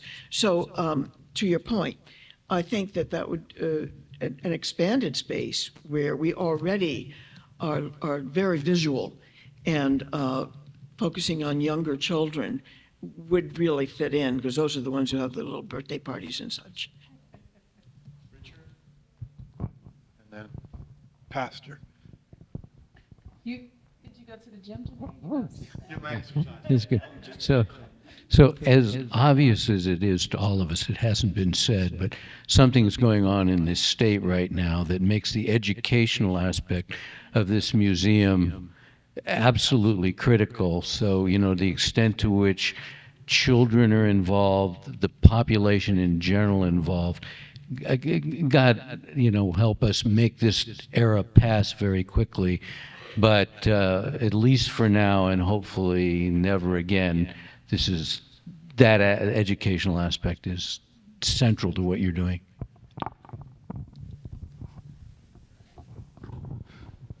I think it's important to look at the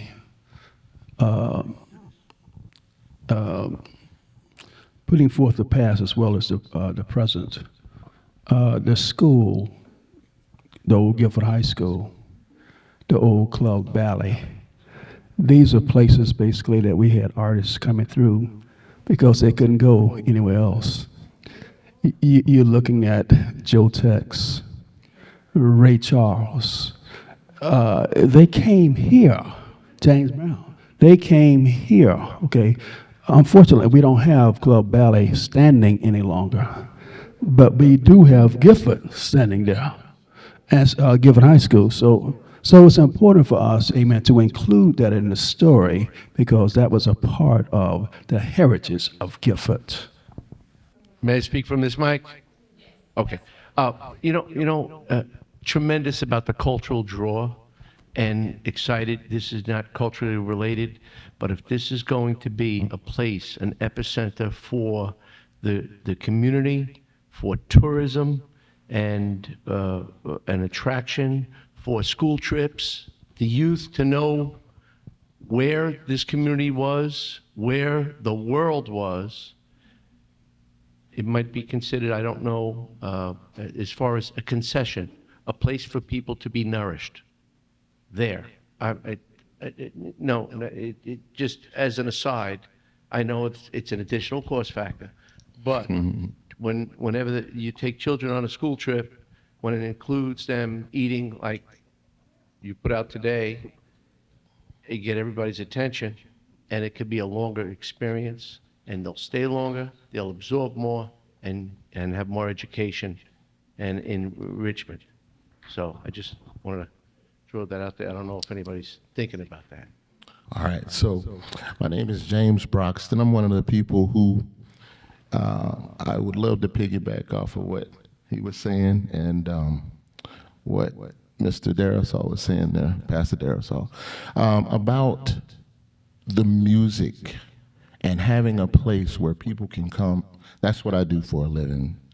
So it's one of those pet peeves for me. We need a place where people can come and put events on. That would be a way for us to create revenue and bring it back and have a studio inside that place because people are consistently looking for places to record. Those things are now, they're now processes that are profitable, and we don't have access to that in our area. We actually go to other cities to record. So just those two pieces can help bring the revenue, and the educational side of it, teaching students how to record, how to do those things. You can actually partner with the high schools and have students come there to actually learn from professionals. We have several people I know that have graduated from Full Sail in Orlando And a lot of them used to be members of my band, and now I can't pay them enough because of what they make on the recording side of the business. I don't know exactly how this falls in the line, but the International African American Museum in South Carolina, which just opened up a couple months ago, you were part of that? Oh, okay. I'm a member there. And I went to visit it, and what I saw that was, or experienced what was a little different, a little twist on museums, was they offer a genealogy research department where you can go in, and even now, even with the COVID spike or whatever, they will do a Zoom with you if you wanted to research your history. Yes, I just wanted to say about the daycares the children museum that you all are talking about.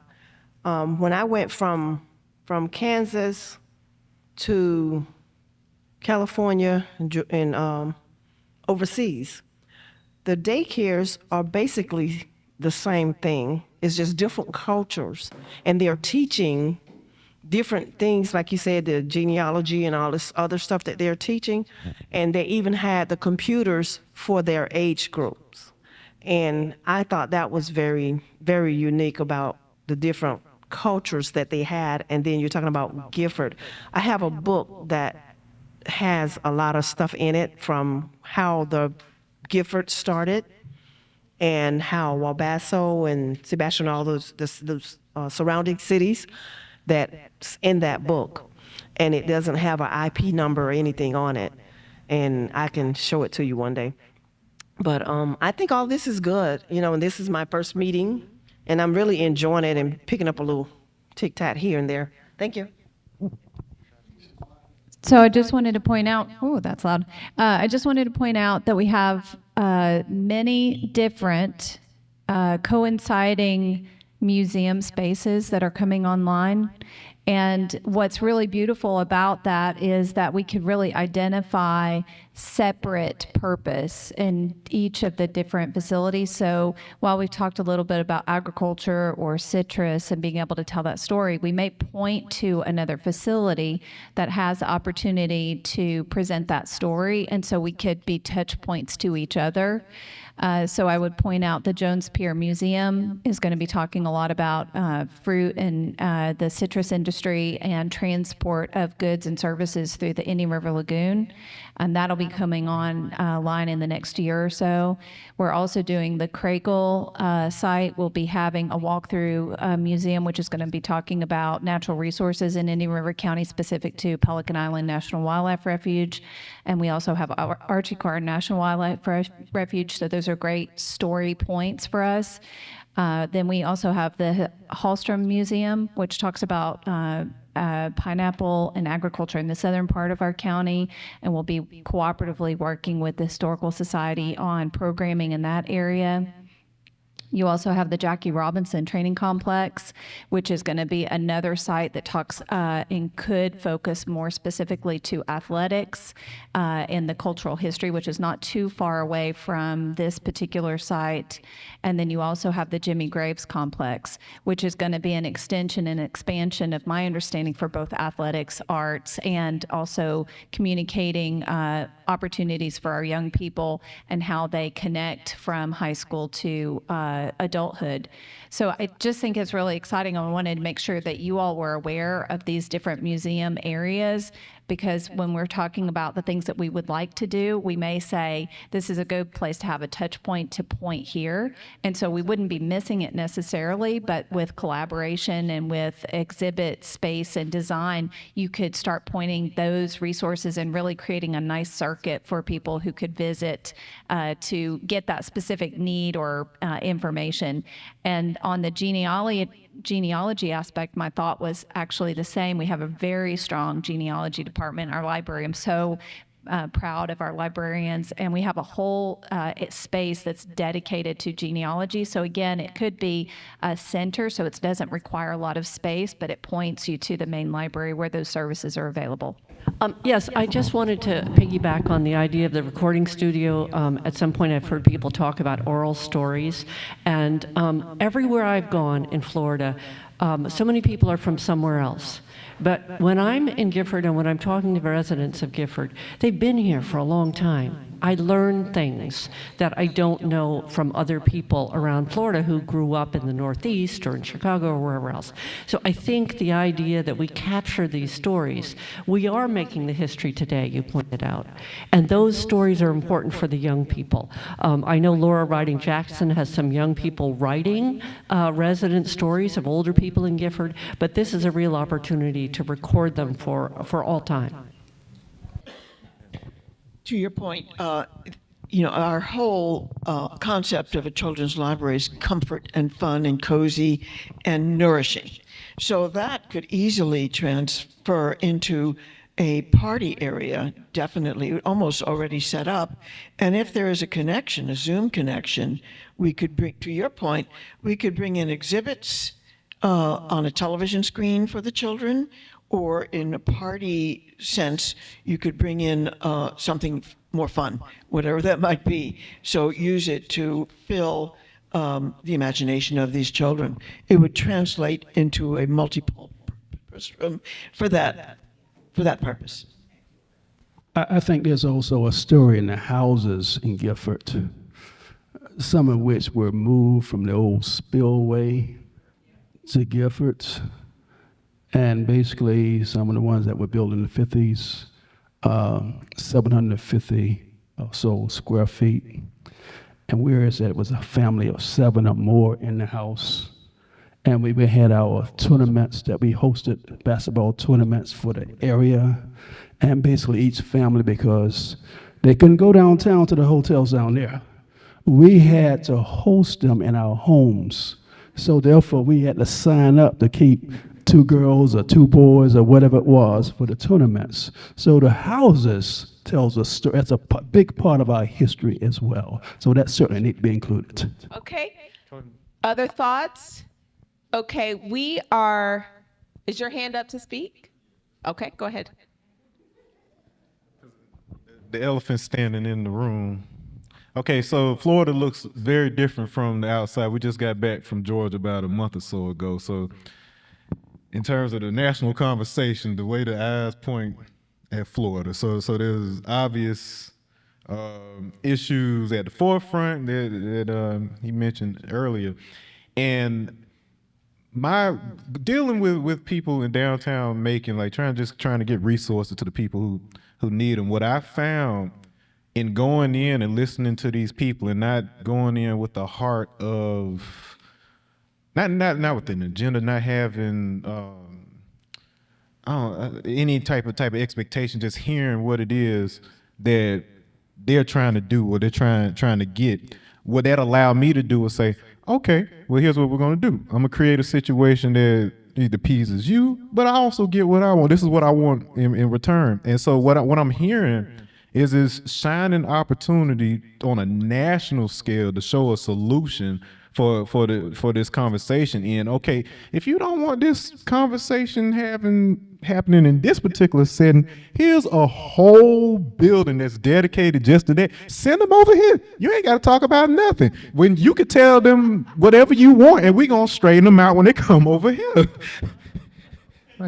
Very simple. You know, there doesn't have to be an antagonist type situation. Just, hey, here's an opportunity for you. Send them to us.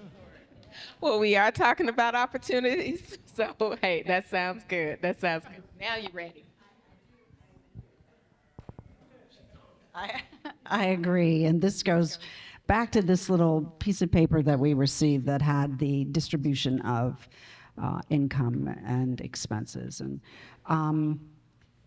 if we want to be able to tell our own story, and we don't want to be told what to do on any level, we can't take any state money.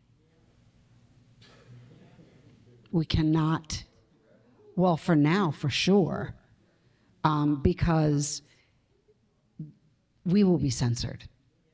And it's something, so that money that isn't available, that we won't be taking, we have to make it up somewhere else, either privately or through foundations or earned income in some way. So I just wanted to add that. Okay, so thank you all so much for this. We are actually at a break moment. We are at a very good breaking moment. Thank you so much for your comments. We are going to wait a minute before I say break. We got I'm a strong facilitator. Okay, we've got 10 minutes. And in that 10 minutes, I think people can grab some refreshments. You can take your bio. You can chit chat. We want you back in your seats. And I'm going to give you back in your seats like 3:10. Okay, so it's actually giving you about 13 minutes. So be back in your seats around 3:10. Thank you. Dialed in to major sources of grant funding, and this project is absolutely at the top of their list to help. We don't know the details yet, and if we knew the details and told you, we'd probably have to shoot you. But but I think that there's a good opportunity for some serious grant funds for this project. I don't really know the details, but they're very enthusiastic. That's about what I could say. But the more successful, if you have private funders, then governments look on a project much more favorably than if you don't have the private, if you're just going to the government. So lining up private funders is extremely important. So that's very heartening to hear that you believe that there are private funders out there. Yeah, the Justice 40 program was talked about yesterday. Those are full federal funds. The state grant that we're currently working with is federal funding. It was just passed through to the states.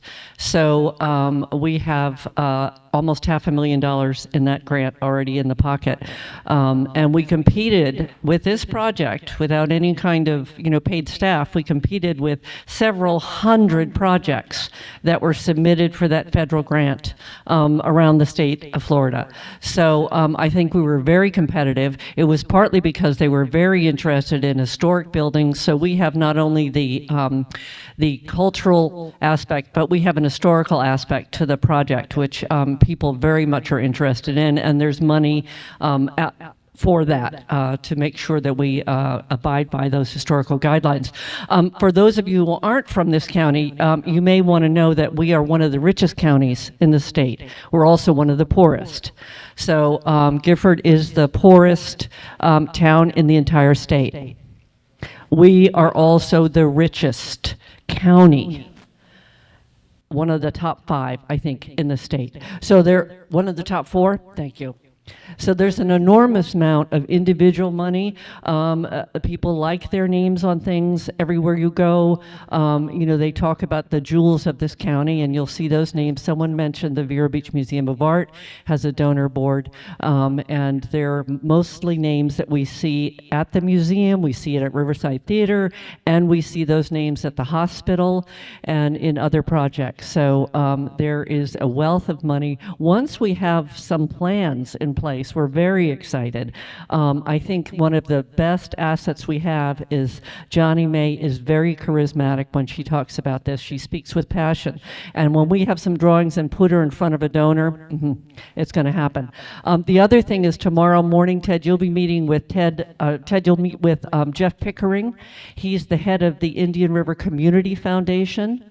And the Community Foundation was built over the past, some 10 years maybe? And they have a key to all the individual donors in the county. That's great. After this meeting at 4, I'm going to meet with folks to find out about the interviews for tomorrow, yes? Okay. There are now empty chairs. Why don't some of you come join us around the table here, if that's okay? So the next item on the agenda is market opportunities and constraints. So we're talking about resident, school, and tourist markets. So just some overview of what you see as the opportunities and constraints. I'll start with looking at the demographics. You mentioned Dana, right? Dana, that African Americans will be a primary market, right? Makes sense.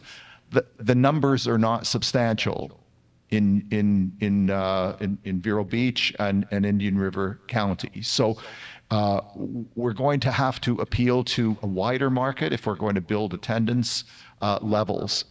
Schools, the fact that you've got that middle school right across the street is positive, because the middle schools are studying, I think in grade 4 and 7, state history. So the curriculum links, you can correct me if I'm wrong, would be the strongest in middle school. Tourist markets, we need to attract as well. So what are different views of the opportunities and constraints associated with resident, school, and tourist markets? Well, the opportunities are that there are other institutions of culture and art here, and that there could be collaborative efforts between them and the Gifford Cultural Center and Museum. I think that the downside is that will people drive here? What else will they do here when they're here if they come from another area? And that would require promotional money spent, advertising money spent, and also time spent, I think, on social media. So someone would have to be available to consistently feed social media. And there would also need to be a significant push for publicity for the institution through interviews, be it print, television, radio, and not just one-offs. There has to be some kind of a plan to do that. Those are my thoughts. The master plan that Beth had talked about, and other things that we know are going on with the Jackie Robinson Center. Just, why not come here and go on a treasure hunt? And this is one of the treasures, and there's a number of points here that you go to, and you do a collaborative effort for advertising and promotion. That way, there's strength in numbers, especially numbers that make sense with the mission of this cultural center or truth center, as we've talked about over here in this corner. Just connect the dots. It's a treasure hunt, and this is one of the treasures right here. With the leader being over at the art center, he just happened to be African American, and he has a lot of interest in black art and things that are going on over there. And so I believe, it's just my personal opinion, that between the Museum of Art, with them funding a lot of things that they might want to do, might want to partner with us, and we might be able to work in conjunction with some of the things that they're doing. And that's why when I first spoke, I talked about, most of our clientele will be white. If you go 2 doors back that way, back there, my father and a few others wanted to keep the Gifford Aquatic Center, and they didn't want it to go to the county. But reality said, who's going to pay for those chemicals, those very expensive chemicals? Who's going to pay for the light bill? Who's going to pay for the lifeguards? Who's going to do all the, and the folks in Gifford, you heard the numbers, we're the poorest. So we don't have the money. So we definitely going to need our white brothers and sisters to participate in this thing. And I believe with all my heart, I know we had a lady here earlier that they're so giving, and I believe that's why she was here today, so that she can hear exactly what direction we're planning on going in, so she can go back to her family and say, hey, I want to give $500,000. And so I believe that there's going to be more interest in this deal than what we think is going to happen. We just need to get the project started. There are 2 terms that start with the prefix re. One is redevelopment, and that's an anathema, I think, here. The other is renewal, and that's what's needed. And Johnny, from the beginning, when she started to talk about this project to us, talked about, if you will, the good old days, that there were businesses, that there was a school. And so when she talks about renewing the heart and soul of the community, I see this project as a catalyst to change the whole character of the area and to make it more vital And so, that will feed the facility, and that's why I said earlier, it's not just a museum, it's a cultural center where many things go on. James, I think, had another meeting, he talked about a place to record music, a place to record video, a place to learn how to make video, a vital place that creates a magnet for people to want to be in this community, to make this community thrive again, to have businesses, food markets. There's so many opportunities. So, this isn't just about this facility. It's about planting a seed that will really blossom in many, many ways. Thank you. I would just like to say we did invite tourism of Indian River County, and I don't think we have a representative, but we will be collaborating and working with them in the future. That's very important. That we market the Cultural Center and Museum for the entire county and beyond. The Vero Beach Art Museum, there are a couple of volunteers there that are supporters of our museum and cultural center, and we have discussed and is about to plan a fundraiser at the Vero Beach Art Museum with their support for 2025.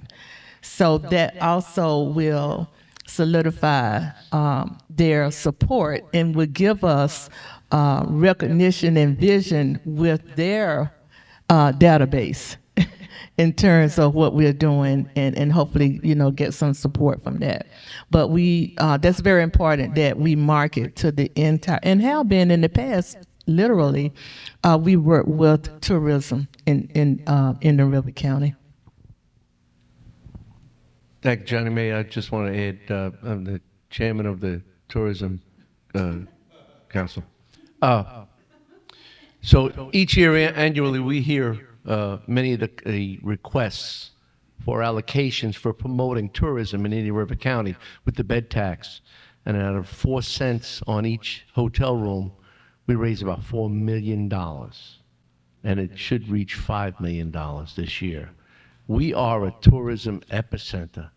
So for various components, we contribute. We've paid off the debt for Jackie Robinson expansion, and our commitment with the beaches continue.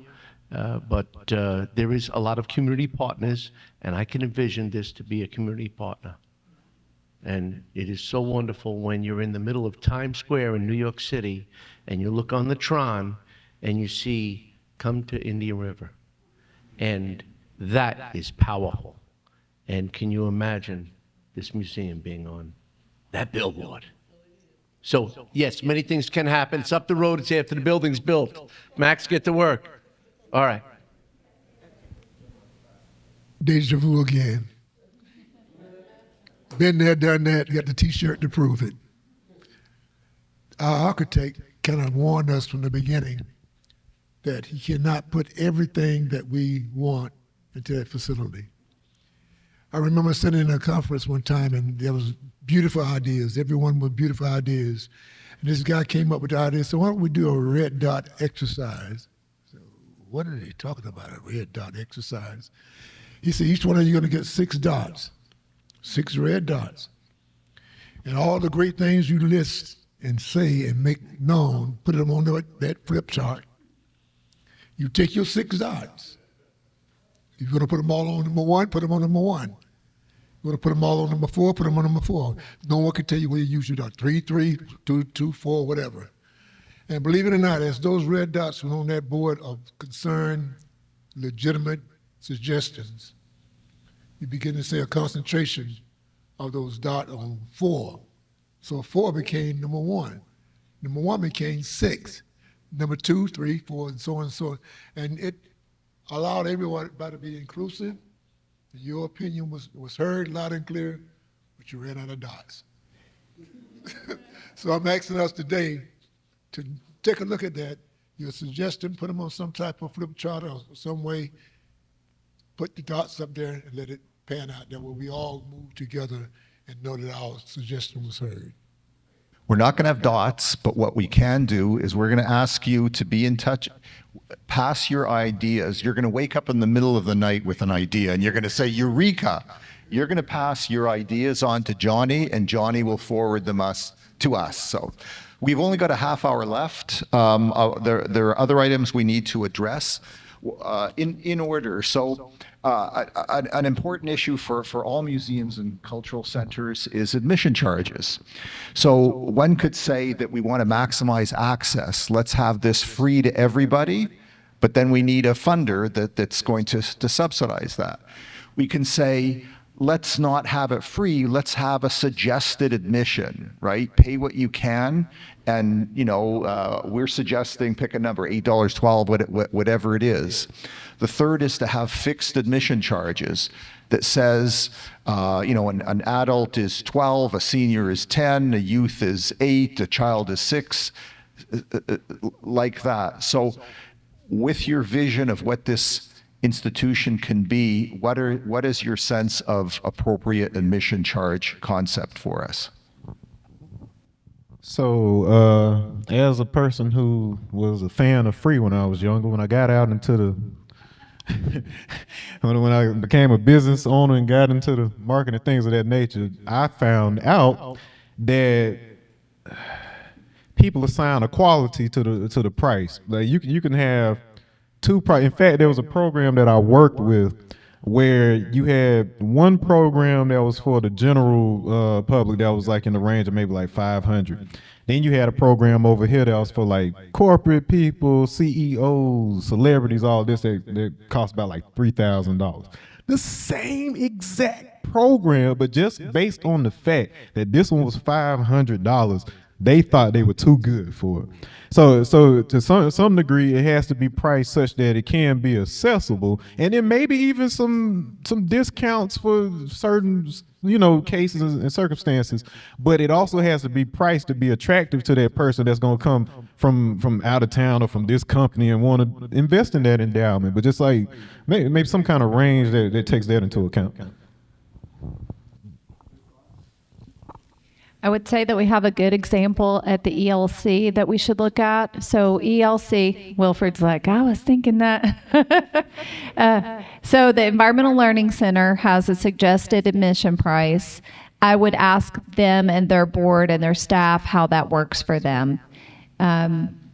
Working in Parks and Recreation, we generally don't have admission costs because we're subsidizing that cost through tax dollars, et cetera. This is obviously a different situation, but for me personally, going to something that's as valuable as this center, I would hope that there's no accessibility issues, regardless of income, regardless of ability, and I think you'll have more visitation if there's not a cost associated with it, and that's just my own perspective. But obviously, there might be other avenues for making up that cost, and probably some creative ideas coming from our young people on how you can augment the cost that you would normally or have traditionally gotten from an admission cost. So just thinking outside of the box, maybe getting some new creative ideas with how social media works right now, how you can get paid for content, for instance. Maybe there are some other avenues that aren't traditional that might work. Deja vu. Gifford Youth Achievement Center right next door. When we opened the doors, it was free. And we knew that GYC was an acronym that stood for Giving Youth a Chance. And we wanted them to come. Free, they didn't come. But we charged a minimal amount. They started coming. And they said, wait a minute. So they came, so we kept charging that amount. And well, I don't have the money to do it.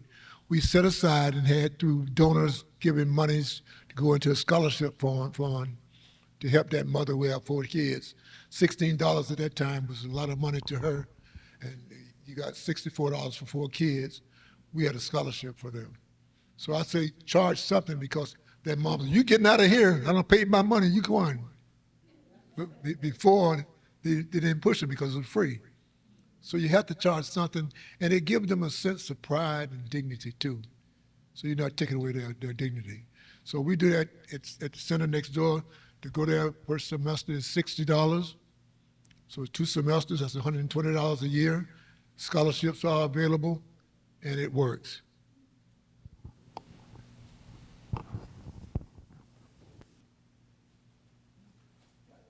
I like the way McKee Gardens does it. So you have an opportunity for a year pass, and it can be family, it can be individual, it can be senior. I think they have one for young children. I think it may be free 0 through 4. But every time I go there, and I go there a lot with my elderly lady friends to take them to lunch in the cafe, that place is packed. And people are in there getting their wristbands and they're getting their annual passes. And I've been giving those passes to people as gifts. And I think it's just a really good plan. And I think you're right that if you don't charge, Freddie, you're probably saying that it's not worth going. But if you charge a little bit, and if you have a structure like that, or like the museum in Riverside Park, I just think it might work. And you can go all over the United States. John and I have been many places and been able to use our Vero Beach passes at other places, just because they were reciprocal for gardens or for museums. It's been great. I've got to do a recommendation. My recommendation will be the latter category.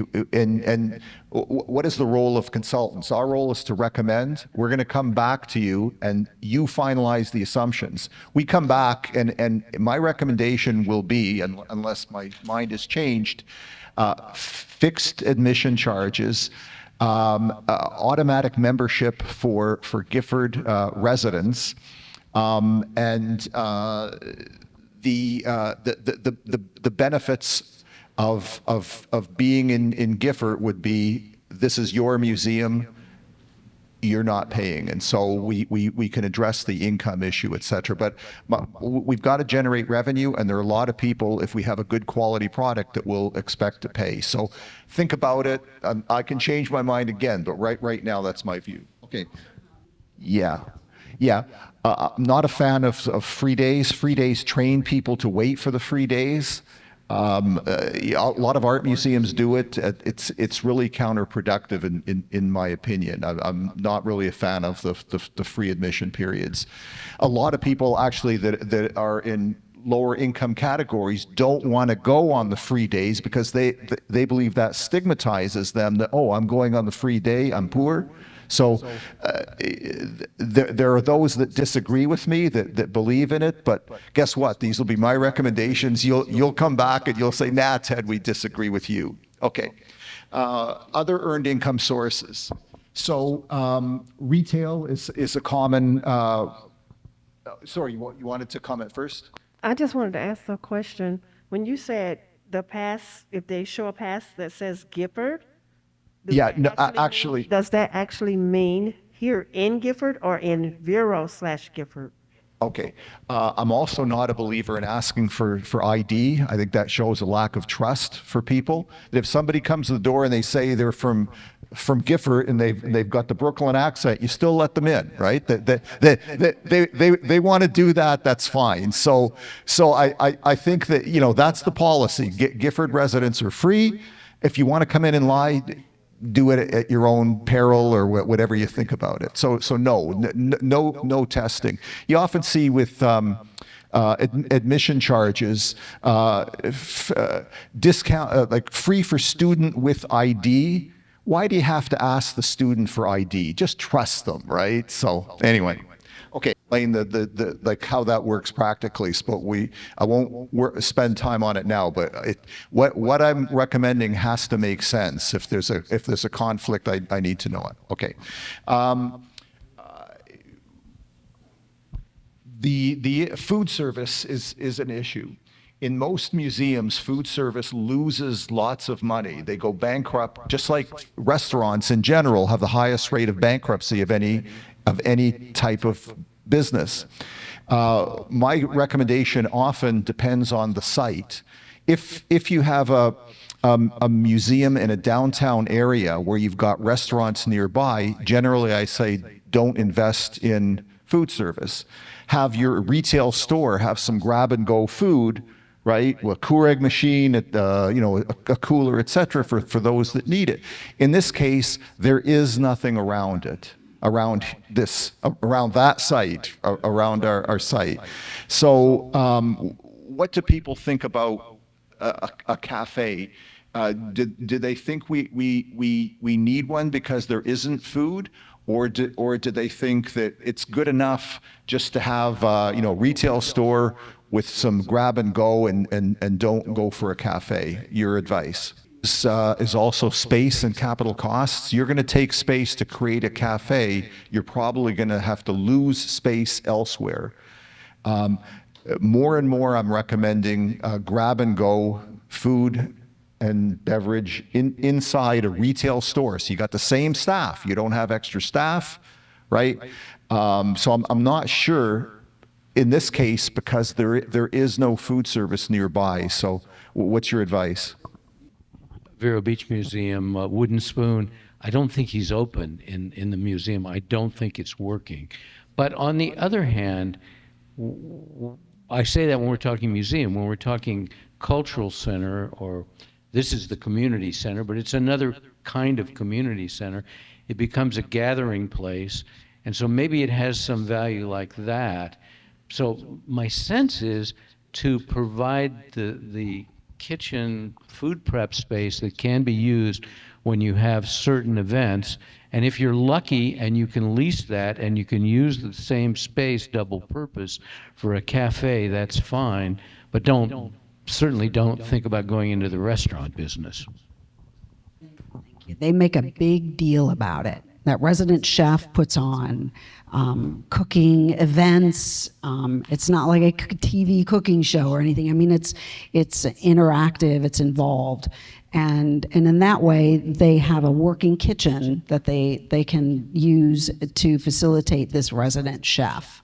And that person switches out every 6 months, every year, something like that. The second example is the Oakland Museum of California. And on Friday nights, they have an outdoor space where they have music, live music. They have dance lessons on any given Friday. It could be Hawaiian dance lesson, it could be hip hop, it could be square dance, it could be native dance, all kinds of dance lessons.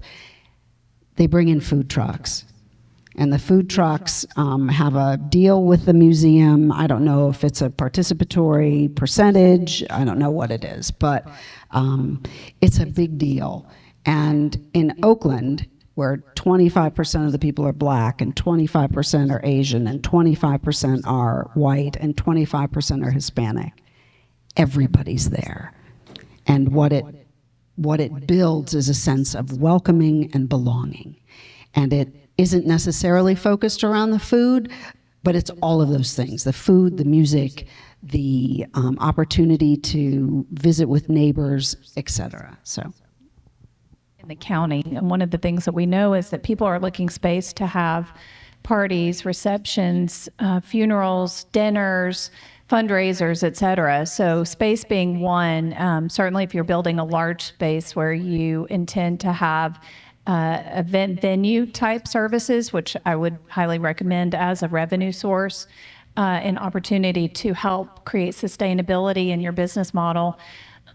Food often comes up in many different areas within the county, and we've been working really hard to determine how to meet the need. So I know that, Johnny May, you'll have to correct me, but I believe Gifford is identified as a food desert, if I'm not mistaken, meaning that healthy options, food options that are practical and affordable are not easily found.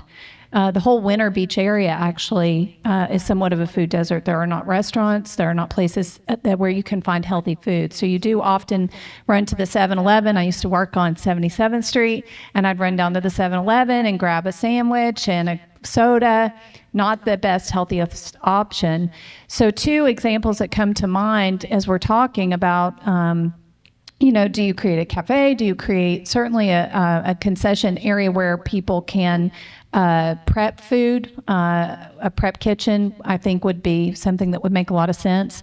But the two options, McKee being one, reaching out to those folks, how does that work for you? Because I have a full on, and it's funny because I don't go to McKee because there's a membership or a charge, but I would love to go regularly. It's a place that I had forgotten about the cafe, and I've lived here for over 20 years, and I live literally 2 or 3 miles from McKee. So it's just interesting that when she mentioned that, I was like, oh, I forgot they have that cafe. It's so great. I should go there. We want people to not forget about this center as being a place to gather, to eat, to recreate, to socialize, to express themselves. And so I hear from a lot of people, there's no place to eat. I hear that all the time. And not only is there not a place to eat and congregate and socialize, but the food itself is not necessarily high quality. So I love the idea, I'm so sorry I don't remember your name, but I love the idea that you had about a resident chef and the fact that you have the middle school next door, and there's some really innovative programs that have been proposed throughout the state, and I'm sure being carried out right now, where you're able to engage the young people in how to run a business. So it could be a, smoothie bar. It could wrap back to the history of traditional dishes and meals and things that are served, but making it healthy. So I love that idea, and I think that you could find a lot of funding for that in addressing the food desert concept, and there may even be ways to tie in, like with the chip work group and others, on being able to grow the food on site or in an adjacent site. I know at this we have the community garden here, and I'm seeing those models work in other resorts, right? We know all of the resorts where they grow all their organic produce and everything. So again, if you don't look to those pie in the sky kind of ideas, we might shoot too low, but I would definitely encourage in some form or fashion being able to carve out the space necessary to address those, just because I think two different things. I think there's a community need, and I think that you could find funding for it. Whereas museums generally lose money on food service, they make lots of money on venue rentals. So creating a multi-purpose space as opposed to a rate floor theater is one element. The second element is building a lobby that's a little larger as a space that doesn't conflict with exhibitions and programs, and then to be able to open them up so you can have a larger event. So does anyone disagree with the notion that we need to be focusing on venue rentals as a primary source of revenue for us? Think about also time sharing an institution like this. During the day, it's used primarily by people for programs and for exhibitions. In the evening, it's available for venue rentals. So again, do we have to leave exactly at 4, or do we have a few more minutes? 4:15, okay. We just, anyone that has to leave is fine, but I was just concerned that I want to give everyone a chance, and the time was fleeting away. Yes. So I'm still on this food thing, and Dana said something that I just want to kind of build on. It was an idea I had a long time ago that that everybody told me was stupid, but I'll put it out again. You go to a movie theater, has a movie for a week or two. The Riverside Theater has some play for a week or 2 or 3. And so the same people go to the Riverside Theater in March, and they go in February, and they go in January, because they're not seeing the same play. There's a reason to go.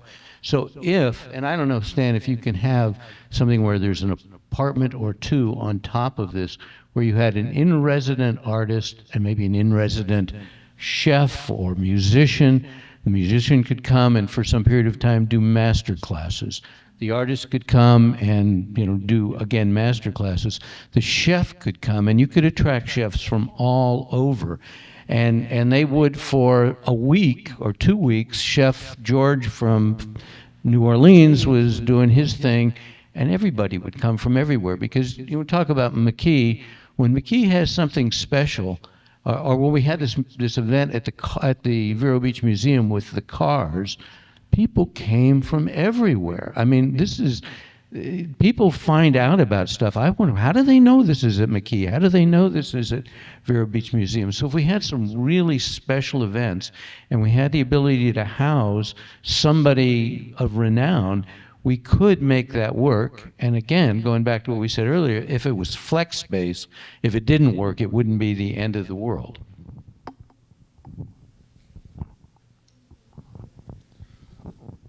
One of the risks of having a resident shelf is that basically food sort of, it can make or break what's going on there.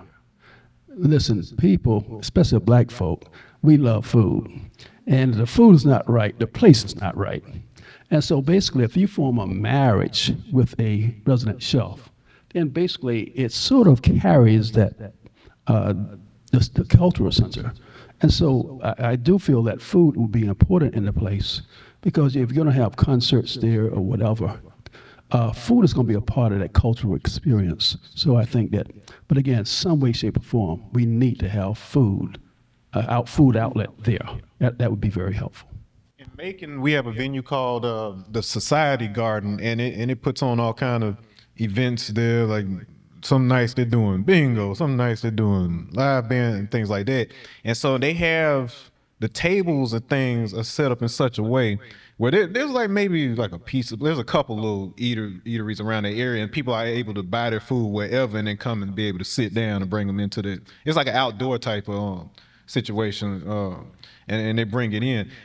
I don't know how viable that would be in this particular situation, since the concern of actually being able to make some money, but at the same time, with you having like it being within walking distance of people's houses, like why am I going there and buy this, that, and the other when I got food in the refrigerator? Like, why can't bring that? So I don't know what the balance would be between those, but it's just something to consider. Food, delis, and all that other stuff. But the prices have gone up so high for the cost of food, it's going to be impossible. Now, I'm looking at this from a business standpoint now. Everything I think is business. When you're looking at this from a business standpoint of view, no. Go through Gifford right now. Tell me how many black restaurants do you find right in the heart of Gifford? Tell me why. Now, how in the world you think you're going to succeed? You come out better bringing those vendor trucks out there, park on the side of the road like they do now, and allow them to be successful. Because this young man had made it clear to us, we only have so much space. And our vision is like keep expanding in here. And the more you keep expanding, the longer this project is going to take. And so it's just my opinion from a business perspective that we need to keep it simple. Keep it simple.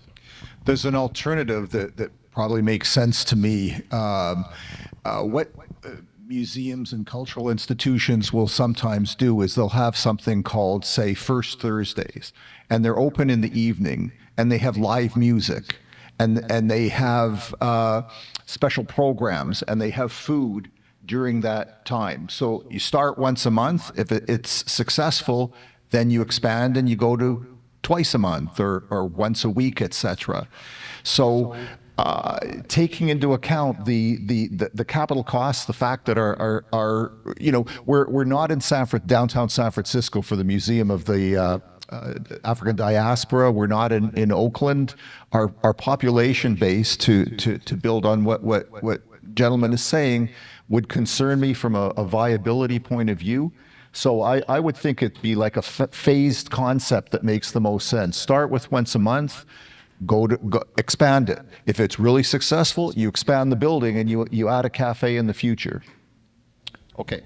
So again, these are going to be my recommendations. I've been doing this a long time. I've been with Lord 35 years, and I always say I started at age 9. Joyce says she started at age 2, but and I do this all over the place. My job is to listen to you, but to give you recommendations that I think will increase the likelihood of the feasibility of your project, right? So. I will probably come back with things that you disagree with, In the end, you're going to tell me what the assumptions are. So you'll have my recommendations. These will be the assumptions that you direct. So I'm going to go to operating schedule. Right now, you're open a few hours a week. It's pretty minimal. You have no staff. You have a volunteer and others. Would you think that we should open like? Well, let me just start this. The big issue for African American museums is should they open Sunday afternoon or stay closed? That's one. A second issue is, do you have a monthly or an evening opening like we were just talking about?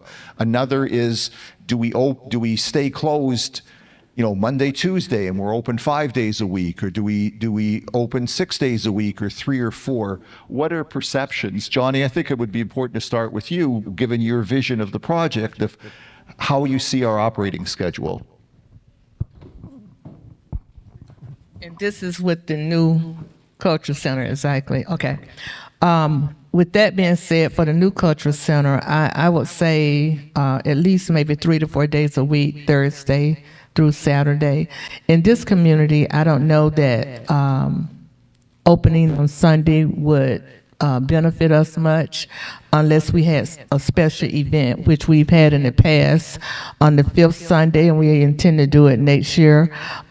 We had a Sunday afternoon program. So I would say at least about 4 days a week, and particularly Thursday through Saturday. And, we could do a Wednesday, a half a day or something of that fact. But I would love to be open at least maybe 4 to 5 hours a day for that length of time, because we'll have programs. Yeah. Let's say you're open 3-4 days. If the hope is that you have a relationship with the school district, or in the region even, where you have students coming in, you could have the museum open Monday, Tuesday. You could have it open all week and have students come on the days when it's closed to the general public, bringing in significant revenue because it's contractual. If you have a school group attend during that exclusive period, you will build attendance for sure. What's your feeling? Dana raised an important point here about when we talked about admission charges.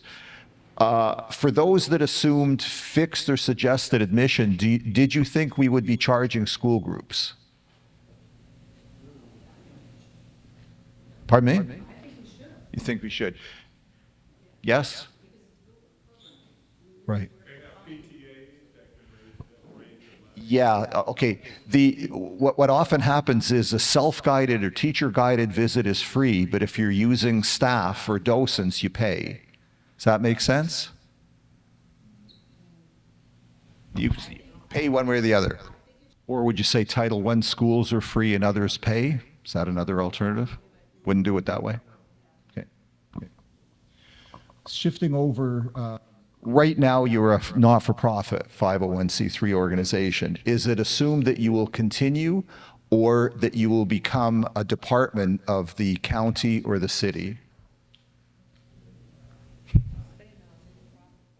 Not-for-profit? Yes? Yep.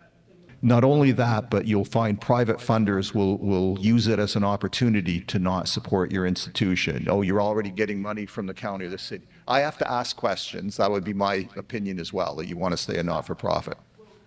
What's your sense of the staff level that we should aspire for? Right now we have 0, so we have only one way to go. Huh? No, it cannot. Yes. So to me, the absolute minimum staff is 2 full-time, a director-curator responsible for the content, and a business manager responsible for admissions, retail, venue rentals, and that whole aspect of it, supported by several part-time staff during peak periods and volunteers. That's the minimum that I think would make sense. What are your views? What that is absolute minimum. It should be several more, but reality is reality, right? So what are different thoughts on staffing levels? Space for rental, which I think you could do and should do. We do a lot of HOA meetings, we do churches, we do all sorts of things. You've got to have the staff in place to be able to cover the opening and closing and cleaning of the building. So maintenance staff would be one that you might have it on your list, but I didn't hear it, so. Okay. Sometimes municipal or county governments have an easier time allocating janitorial and maintenance staff to work to support a not-profit to reduce the actual cash that they show on the books. So is that a possibility that we don't have to have our own janitorial and maintenance staff, but they are the janitorial maintenance staff of the municipal? So would this be a county museum or because on its county land because it's on?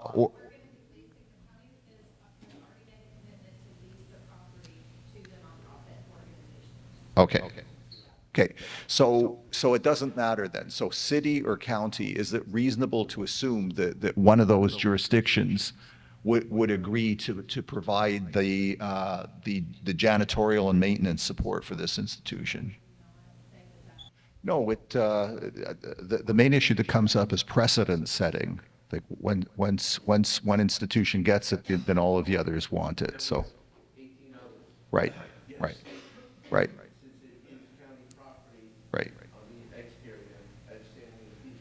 Right.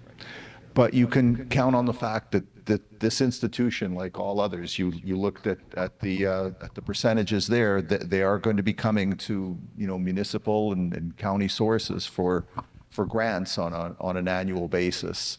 The alternative that I raised was what has done in some cases so that it shows up as less cash for the county or the municipality.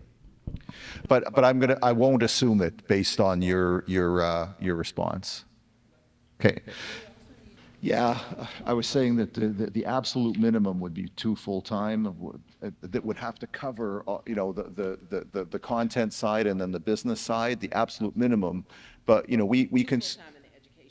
No, 2 full-time in the whole institution would be the the whole institution, the absolute minimum. We volunteer coordinator, education, so. No. He means minimum. Absolute minimum that if you had to, no. Absolute worst. Right now you're at 0, right? So we're going to need a decent operating budget, and in order to have that budget, there's earned income we've got to generate. We're talking venue rentals, we're talking admissions to a certain level with scholarships, etc. Good example. Weeksville Heritage Center in New York. It's built to. Weeksville Heritage Center is built to serve the Hunterfly Road Historic Homes, which is a free Black community in Brooklyn, and it is a 13,000 square foot building. In the next 5 years, grow to 21 staff members because they're going to have a lot of educational programs. It's a whole bunch of situations going on. But they have for the last, the 5 staff members are that has been the nucleus of their staff for the last essentially 15 years. Because they're a growing organization now. They've really, as a result of the pandemic and all these other things, they've been really, but for those 5 years, they've really done well in creating the environment to grow as an organization. So they're not going to go from, they're not going to go from 5 to 21 in 1 year. So there's a growth opportunity there, is what I'm saying.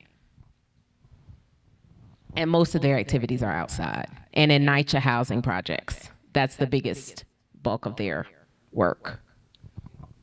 Okay, we're past 4:15. We kept our word, right? Finished at 4:15.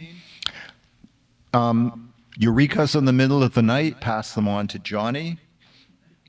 Thank you all for joining us. I'll give it to Johnny. Thank you all for coming. We appreciate you. Put your thinking cap on, and let's make this happen. Thank you to the team, Lord Cultural Resources and Max Brito.